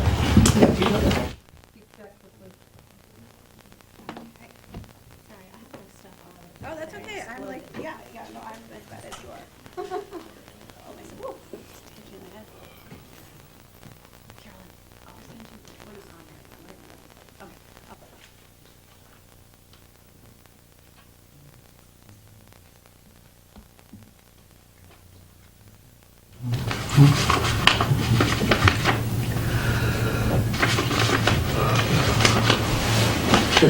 Welcome back. And we're going to get back to the agenda, which is to continue with the budget hearings, and we're going to introduce our building commissioner, Richard Hanks. Good evening. What do you have to tell us? What is your, do you have What's your your mission statement? mission statement and all that? Did you bring Mission that? statement. Did you bring that? I did a mission statement, absolutely. To find it. My mission is, it is the mission of the Building Department and Zoning Enforcement Office to promote the safety, general health, and welfare of the inhabitants and visitors of the town of Townsend. We strive to provide fair, consistent, and unbiased enforcement of all applicable codes and regulations under our jurisdiction. Great. And what can you tell us about your budget for this year? It is basically level funded, other than some basic wage increases. Yeah, there's nothing new. I think my expenses dropped a little bit last year. They were up slightly because we were buying new code books. So I think my budget dropped maybe a few $100. $400. But other than that, we're level funded. Okay, you've got... How many building permits do you Do you, Last fiscal year was 400 building permits. Is Wiring, plumbing, gas, they're all around 200, 220 permits per year on those. are we running about usual, or? We're up. I think we used to average 320, 340, so we're up.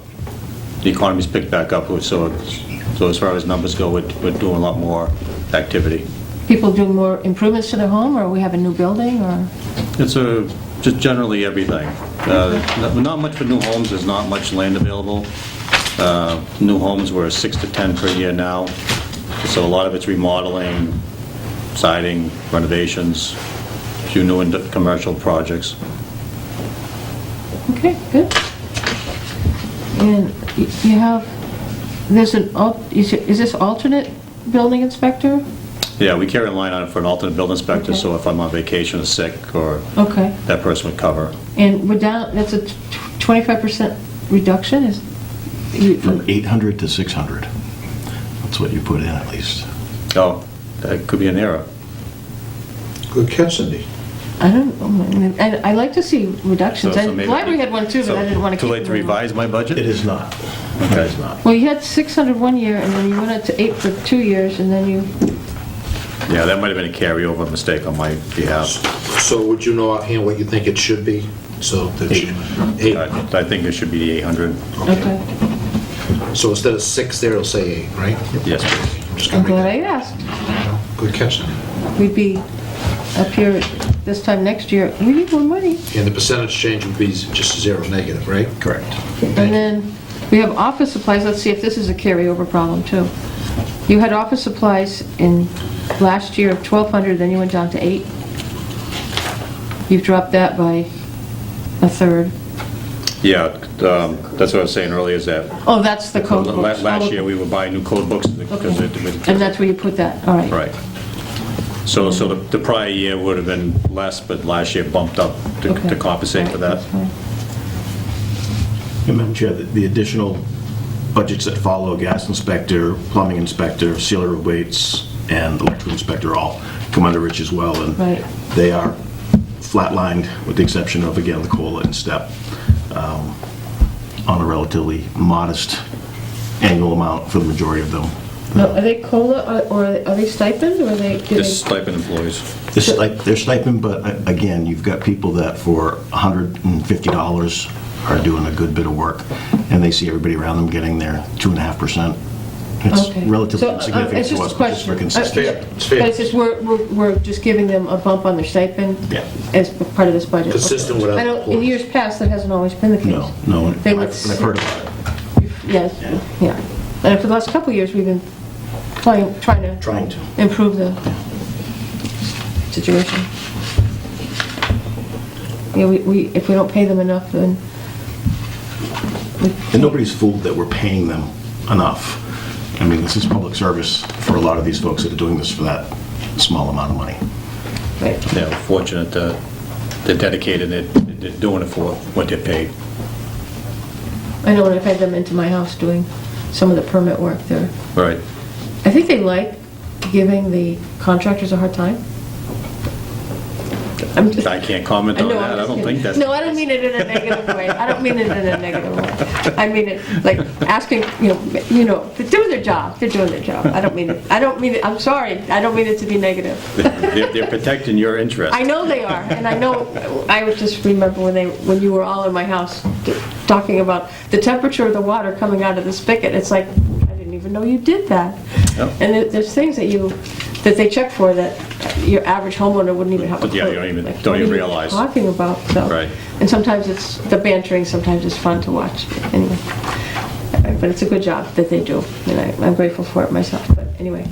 Anything else you wanted to tell us about your budget, or any questions? I feel really inadequate after following the library here. I don't have much to offer you. No charts, or? No charts, level funded budget, not asking for anything.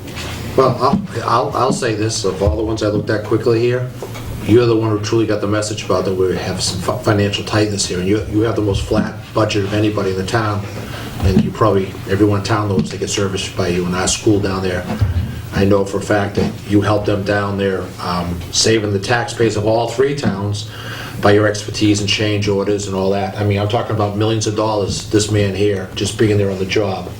So millions of dollars, that's millions that you're not paying back over 20 years. You know, he won't say this, but I'll say it. I'm on a roll now, you know what I'm saying?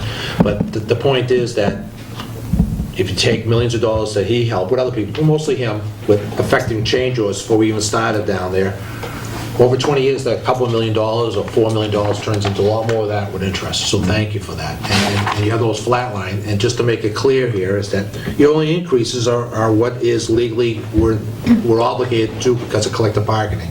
And then the other one for your staff down there is all employees are treated equal. Right. And that's my golden rule, is that all employees, unless for collective bargaining, are treated equal. That's the highest, the lowest, and that's how. So thank you, great job. All right, we're gonna get out of here tonight. So We might, I have one more question. Oh, jeez. And I was just saying, the fire chief's back there, so not that I want to necessarily bring him into this conversation, but are you involved with we're building the West Townsend Fire Station? Are you involved with some of those projects? Yeah. The fire station? Yeah, we'll be doing all the inspections. We did the plan review on that as well. Yeah. Okay. It's gonna be a nice building. Different phases you... Yeah, I've been over it a few times already. Okay. Yep. Okay.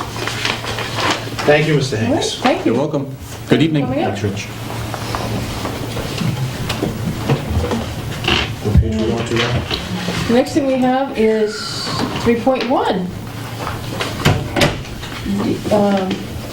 No, I think that's it. Yeah. Sorry.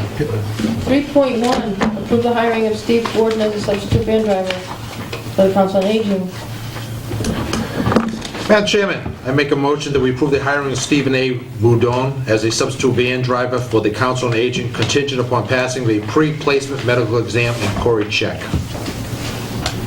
Do we have a second? Second. All in favor, aye. Person, aye. Are you ready for Oh, I'm supposed to do the 3.2? all in three. I know. Are I'm you not ready? used to only having two of us. Are you ready for 3.2, Madam Chairman? For a motion? Yes. Okay, I make a motion to appoint James Brian Kennedy to TEMA for a term effective February 1st, 2018 to June 30th, 2021. Second. All those in favor? Aye. Aye. Madam Chair, your permission, I'll go on to 3.3. Sure. Madam Chairman, oh no, I'm sorry, this is staff Okay. discussion. Discussion regarding appointing a representative to the School Superintendent Search Committee. 3.3.1 will be to appoint a representative to the committee. Madam Chairman, I would like to make a motion, then we can have discussion after the motion, if that's all right with you. Sure. I would make a motion to appoint Cindy King as a representative to the School Superintendent Search Committee. Second? Second. Okay, can we have discussion, Madam Chairman? Yes. Okay. I would just think that it would be good if you would be willing, I know you're on a lot of committees helping out, but as the chairperson, to represent us in this most important search for someone to head up our school system district-wide, and that with your physical, a lot of people are going to be there to handle the education, things, the policy, the community, but I would like someone from the board to represent that the need, besides those things were all important, but for physical restraint in the future, a superintendent understands that. Fiscal, yes. Well, that we're three towns here, and we're all under the gun here, and we're committed to great education, but someone has to, so that's why I'm recommending you for the position. I don't know if you would be willing to take it or not. Thank you. If you would. I know my schedule is, like I was just saying earlier, it's getting... But I just think it's we don't hire superintendents at all, and it's awful nice that we're getting input, so. No, I'm I just made a looking at motion the- to appoint you, it's up to you if you want to put to a vote. I'm just looking at the schedule. All the dates are on it. The only dates they have in there right now are the 1st of March and the 5th of March. Which it looks like those are daytime. I think, are they, Jim, do you know if most of this is daytime? Or if this is evening? I do or- not know.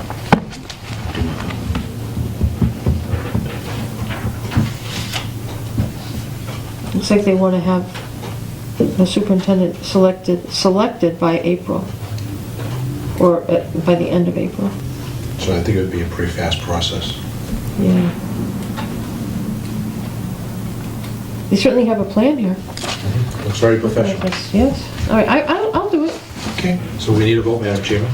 All in favor? Aye. Aye. All right, it's unanimous.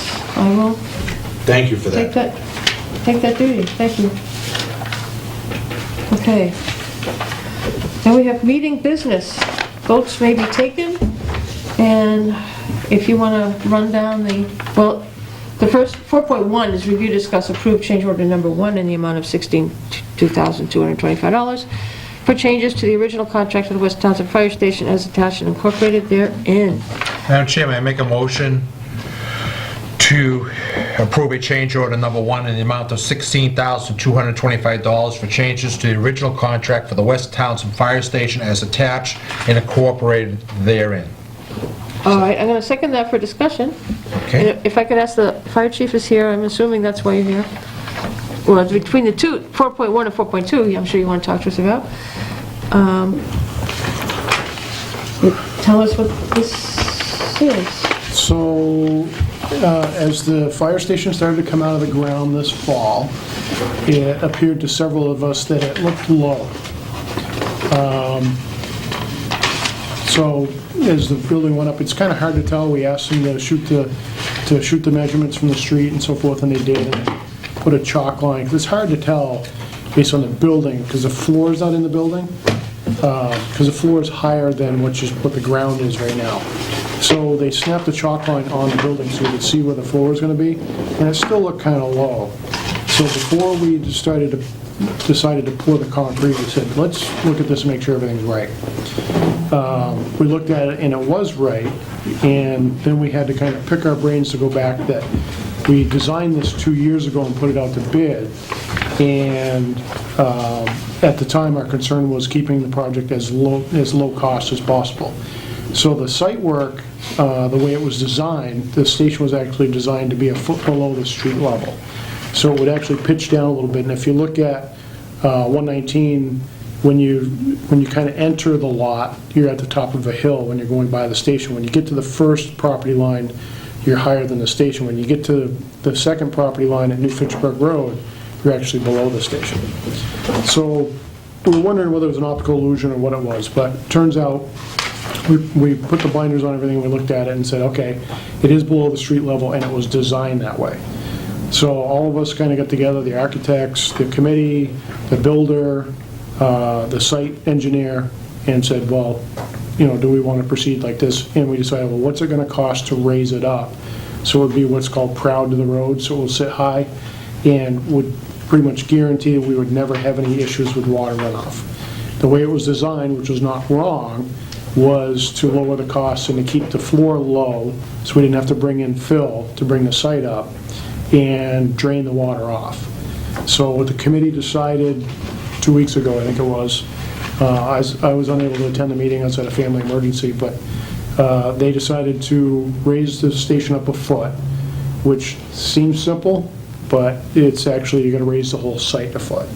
Because if you raise just the station a foot, now you've got a step to get in and out of the stations, or 2 steps, handicap laws come into effect, a lot of different things have to be re-engineered. So the simplest solution was to raise the entire site 1 foot.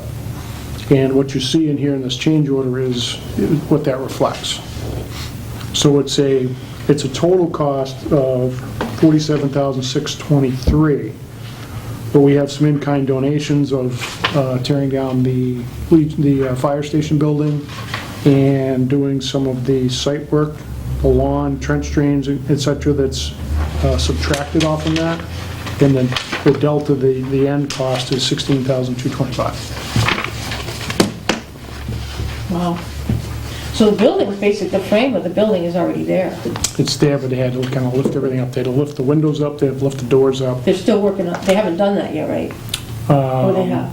I think they've started working on it, because otherwise they would have been just sitting around for 2 weeks waiting for a meeting.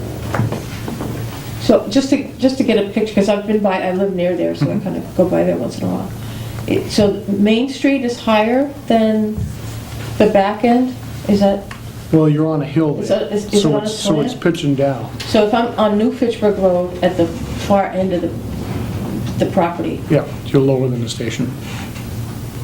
Okay, so, but if I know, I'm looking at it from Main Street, once I knew about this, I went there and I'm like, wow.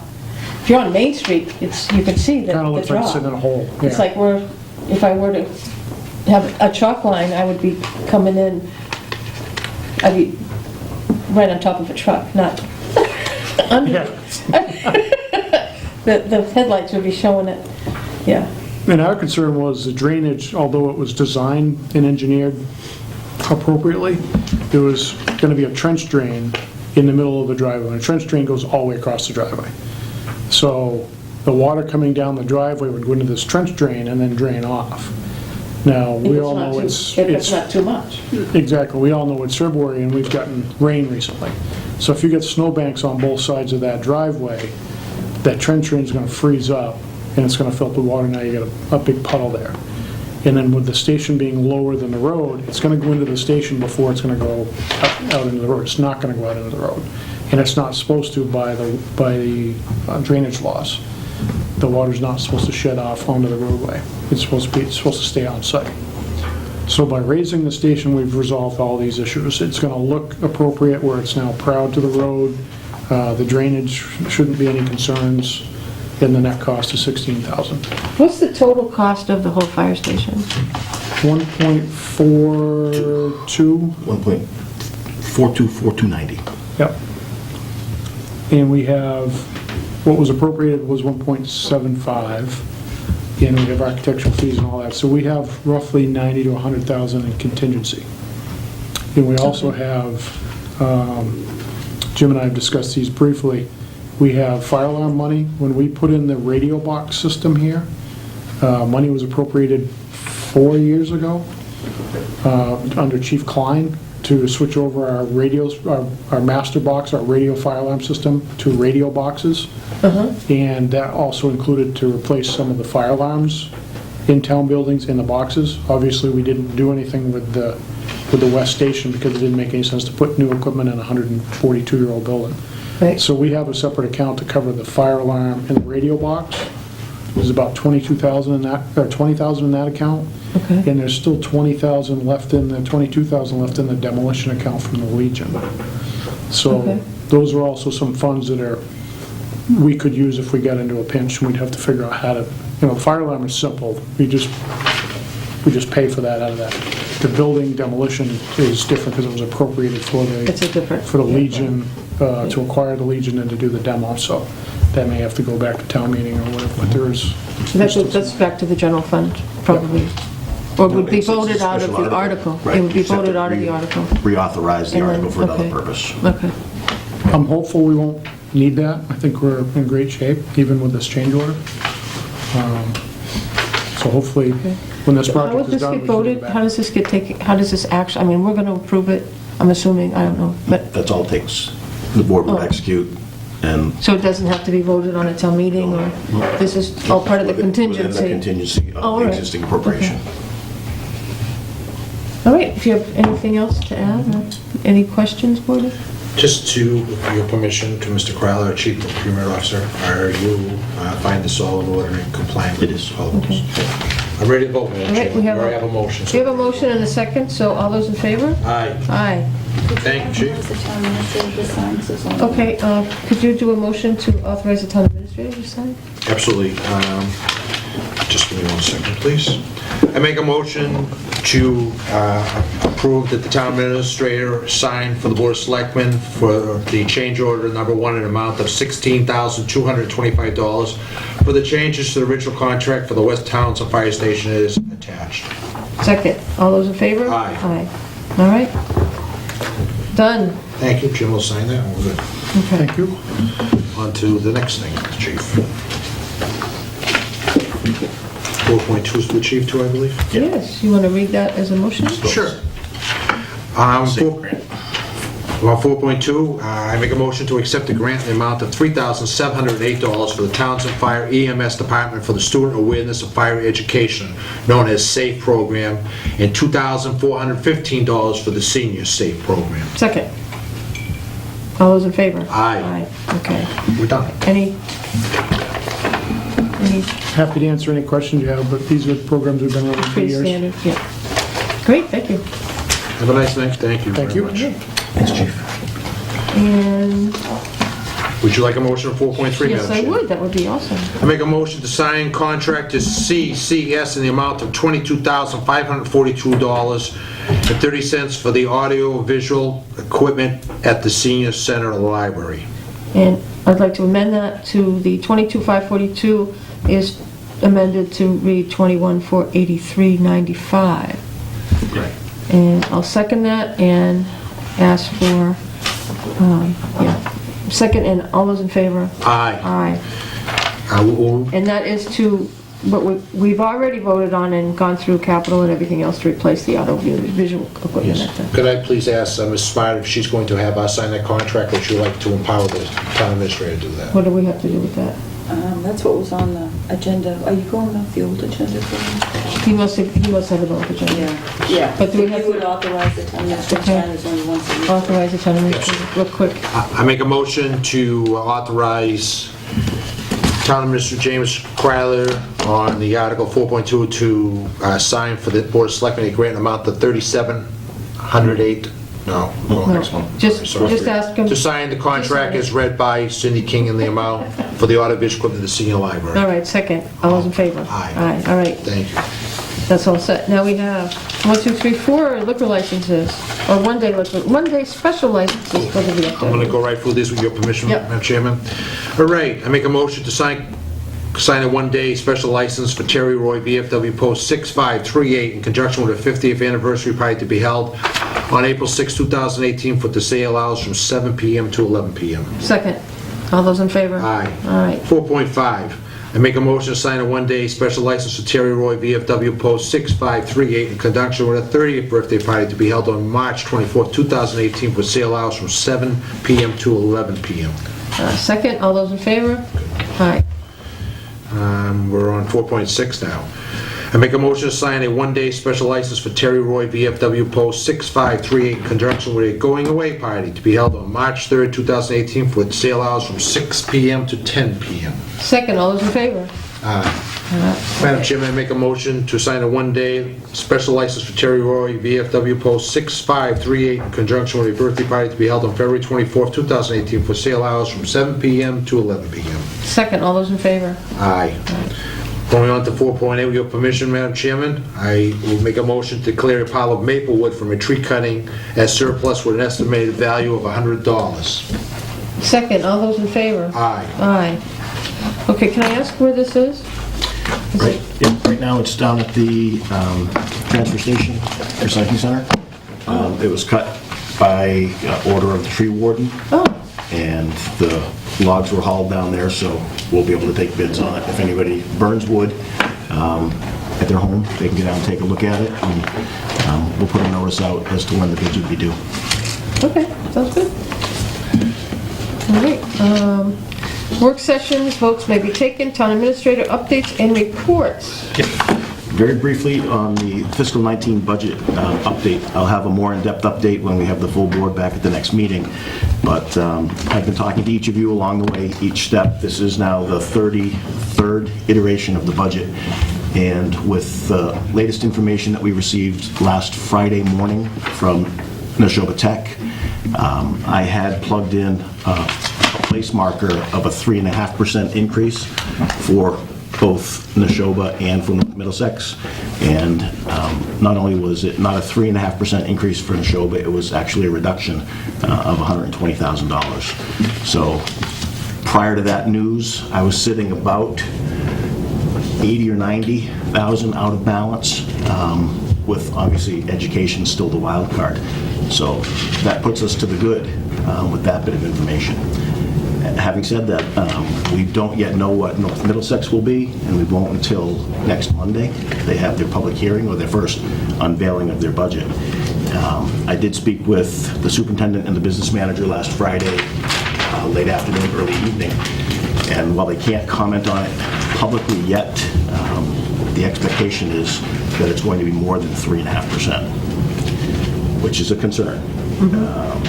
On a $1.1 million, a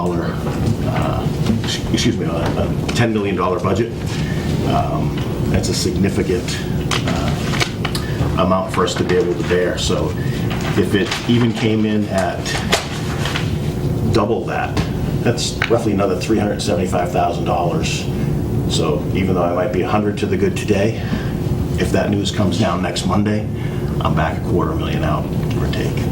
So I did reach out and speak to the town administrator in Pepperell, just to see what he's carrying, and he's carrying roughly 3%. So we're in a little better shape in that regard, carrying 3.5. But if it comes in north of that number, everybody understands this is just the most recent version. We're still early in, so things are subject to change. I don't know the community's appetite for an education budget increase well in excess of what the local general government budget increase is. Right now, the budget that's before you is sitting at a 2.5% increase all in. So I think it becomes a question of equity when we look at what the increase for education might be coming in at. So I'd be curious to know what that increase is representing. we expect to find out. I know Yes, our that- meeting's on Monday. I know that each of the collective bargaining groups are open for the school right now. I know that they're expecting a significant hit in health insurance, but beyond that, that's the level of information that I have. Wonderful, thank you. Madam Chairman? Yes. Just so I don't lose track before he moves on, can I just ask a question about this, if you don't mind? Mr. Cry, I don't know if you would have this offhand, it's sort of unfair to spring this on you last minute. Would you know, taking out the education part of our budget, what percentage we're at for just the town part? Be less than 2%, I think, general government increase. So we're keeping, and correct me if I'm wrong, just a quick overview, we're keeping town expenses at less than 2, and you have budgeted 3.5 for the schools. Correct. So I think that's extremely generous of us. And then the other factor taking place is that with the new school down there, which is beautiful, and people are paying for that outside there, other things there, is that there should be a tremendous amount of savings down there, because I believe that's a green building, so that their energy costs and that stuff should be greatly reduced down there. And the other thing is, I know we signed and agreed to it, is that the schools now are making money off the solar farm on the school down there, so they have additional sources of income. And that they are now renting out space, I believe, to the Squanicook, to charter schools. So I know that we all have, but I think they should certainly live within the 3.5%. And I think that the enrollment's down. Right. Correct. So based upon all that they actually have, I give credit to the superintendent who's leaving. She found additional sources of revenues. And the other thing is, Mr. Crowley is our representative, but we, working with the employees, made our health insurance sustainable, more sustainable, and they need to do the same thing down there. They're into collective bargaining this year. So it's not to hurt anyone, but guess what? This is the real world. We're running this town on less than 2%, and we're already saying we can live with 3.5 and still have a tight budget, so. Do we know what our, I know enrollment generally, the schools, North Middlesex, the enrollment is down generally as a district. I can't remember, I think that we talked about it when we had everybody here before, what the enrollment is per town, or did we? I don't know that we did. I know that We're going to during the Collins Center work that we did, there were projections on what it would be, but I don't know that we have up-to-date statistics. I'm certain they're available online, though, at the DESC website. But we'll get it Monday on... Certainly. Yeah, we're going to talk, Because they have how to many break- are they from have to break Townsend? down the percentage. How many are from Townsend, how many from Certainly. Pepperell, how many Well, from... there's obviously down if we're renting out schools. I know, but... No, I'm just saying, Oh, right. If we're renting out schools that we're not Yeah. using, I don't know how to tell you this, If we're all the having staff. an upward trend in the budget... I'm not a rocket scientist, but Upward right? trend in the budget makes sense, just because costs go up, and most of the personnel expenses for any town is going to be in the schools, because there's more employees in the school than any other department. But if enrollments, what's our particular fair share? We're bigger than Ashby, and this, I mean, I know it's different from... We'll get all that I'm just talking. on Monday night. We'll get all I'm that. just talking, but I'm hoping that, I'm hoping we're able to keep the numbers lower than... Yeah, this will be an entirely different document if not. I mean, the prospects are that it comes in at the 3.5 or close there too, and we should be okay. If it comes in more than that, two choices are to dig deeper into this and make cuts to accommodate it, or it would be an override. I'm not certain that there's an appetite for an operating override in the community when we're just taking on the debt for the school.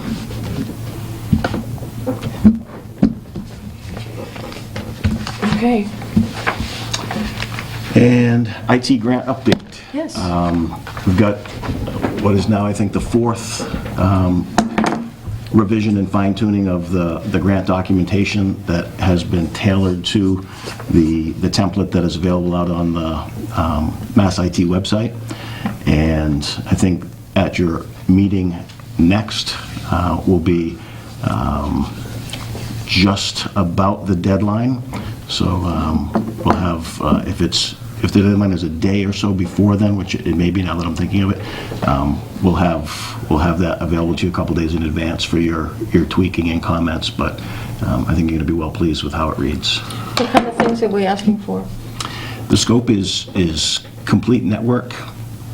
It is servers, mail servers. It is licenses for the software at the desk for uniformity. Looking at working in the voice over IP phone system, there's some language in the grant application that talks about limiting it to one project. So whether or not we can squint and have the phone system come off as part of the overall IT infrastructure for the building or not is something that'll be left for them to judge. But we're going to work that in as well. All right. Okay. Thank you. And just a reminder of the community forum for the community development block grant application. And there should be in your packets a copy of that information. Jim, you got a call with the flag before. They're actually postponing it now, Dave, because of the storm tomorrow. Okay. So it's going to be February 13th, and he's going to email me tomorrow. So I'll put it up on the website. Thank you for that, Carol. Thanks. Always on top of I was it. wondering about that. I forgot about the storm, too. Yeah. Looking at, trying to pull up my calendar here. I just want to get a sense. All right, so that's still going to be a Wednesday. Tuesday. No, Tuesday. Tuesday, yeah.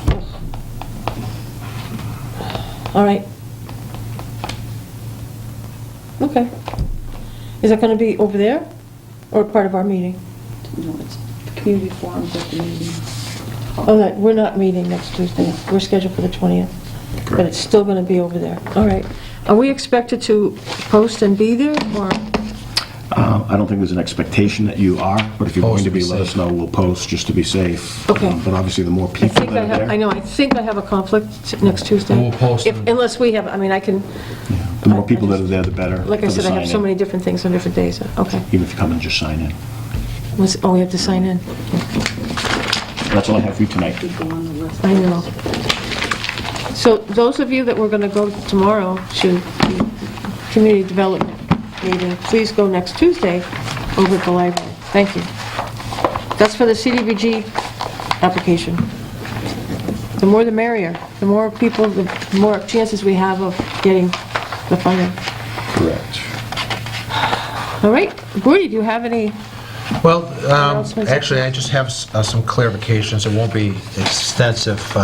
Last week, with the approval of the board, I gave quite a bit of work for Mr. Kryler to work on, and I believe he's going to have some information for us probably 2 weeks at that meeting. At your next meeting, correct. Okay.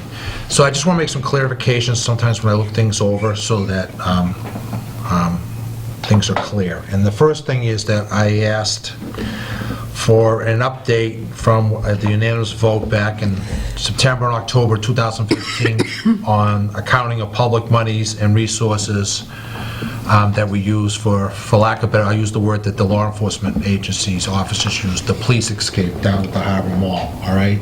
Oh, okay. So that, whatever, but the thing I did make crystal clear, and I think it needs, because there's, believe it or not, there's a lot of times there's mistruths out there. And there was a lot of mistruths that somehow Mr. Kryler was involved. Well, Mr. Kryler was not even an employee here.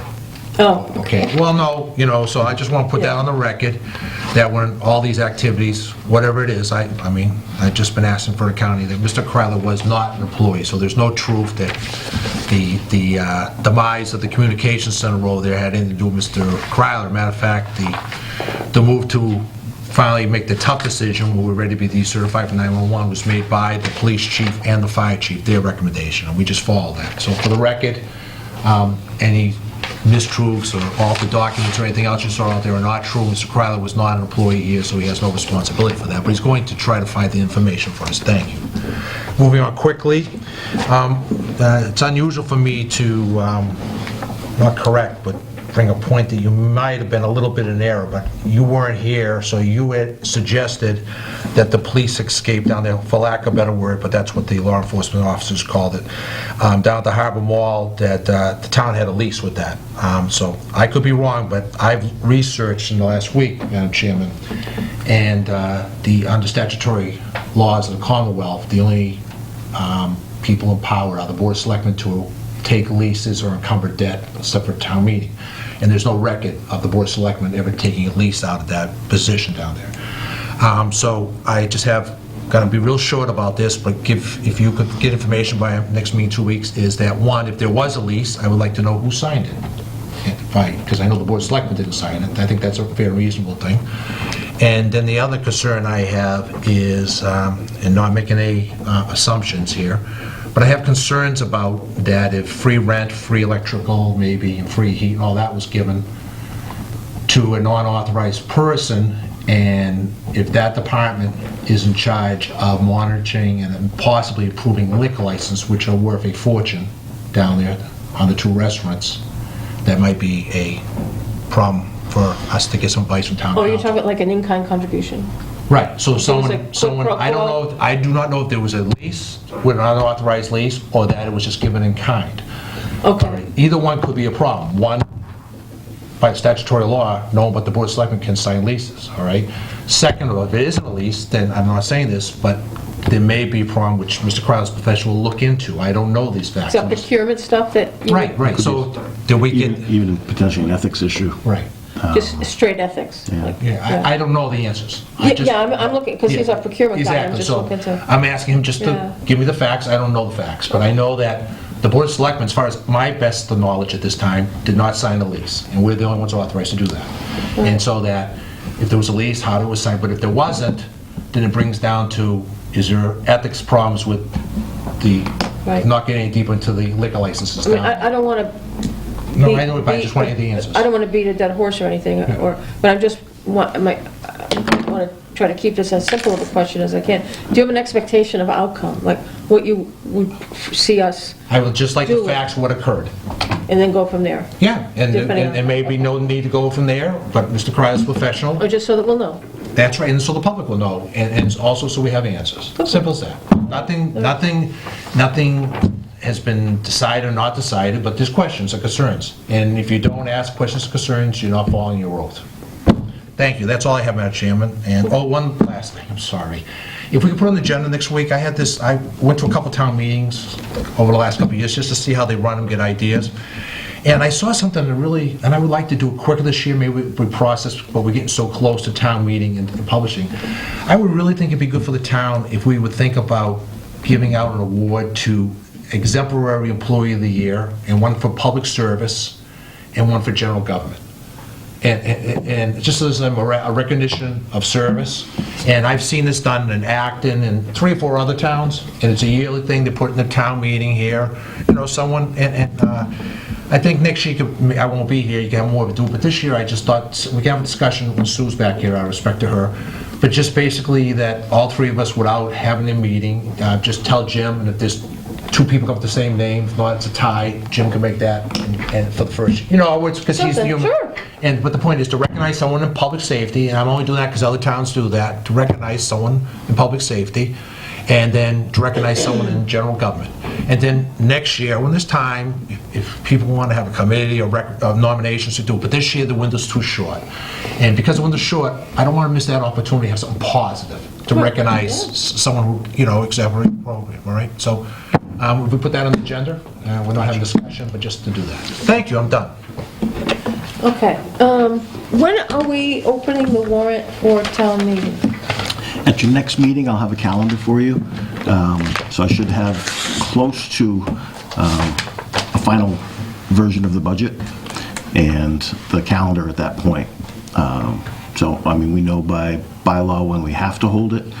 So you back out the requisite number of days of posting, 2 weeks if we're having a special, which we generally would the same evening. So that gets us to the third week in April to be posting. And as long as you want the warrant open between that date and working backwards, I mean...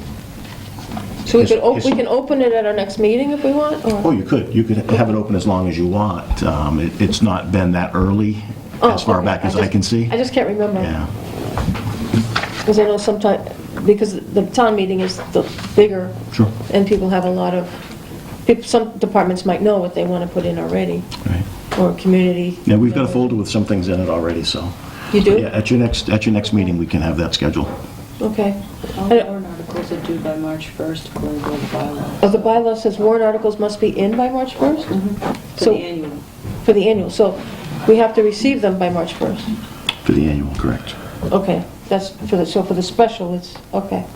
I have one that, I haven't talked to anybody about this, but I know when, I think this is a charter change, not my 5-member board one, that was last year. We'll do that again in the future, maybe. We can't get 3 people to run for office in the I town. know. Well, we're I not still getting think into it's, it, but I people are still actually think it's. scared to run. I know, I think it's still a worthy thing, but I've been asked not to make it another thing this year, so I won't.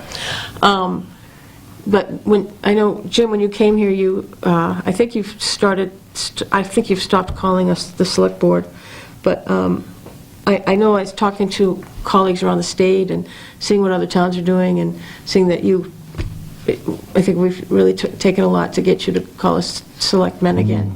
It's not normal to me. It's not normal and it's not normal, well, it's tradition. I mean, I haven't had a problem with it because it's tradition, that's what our thing says, and that's what it always has been, but, I mean, more culturally, more modern, more, at one time it was all men, and we've had women on the Board of Selectmen for many years, and it's to go with non-gender specific labels, to have it be a select board and select persons, and is more consistent with not non-gender specific and letting people know that it's more inclusive, more fair and inclusive.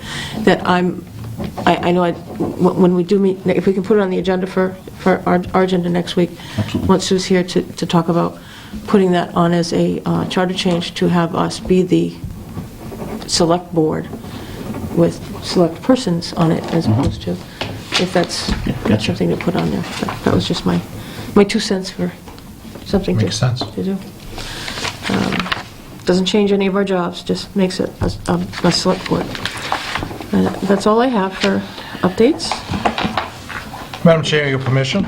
Oh, she got minutes. 5.3, to approve the minutes for December 20th, 2017, and January 16th, 2018. Second. All those in favor? Aye. Aye. All right. Madam Chairman, I make a motion to review and sign payroll and bills payable warrants out of session. Second, I think it's all bills payable this week. I amend that to review and sign bills payable? Yep. Bill payable warrants out of session. Okay, second, all those in favor? Aye. Aye, okay. Madam Chairman, at 8:16 PM, I make a motion to adjourn the Selectmen's meeting. Second, All in favor? all in favor? Aye. Aye. Thank you. Thank you, everyone. Nice long meeting.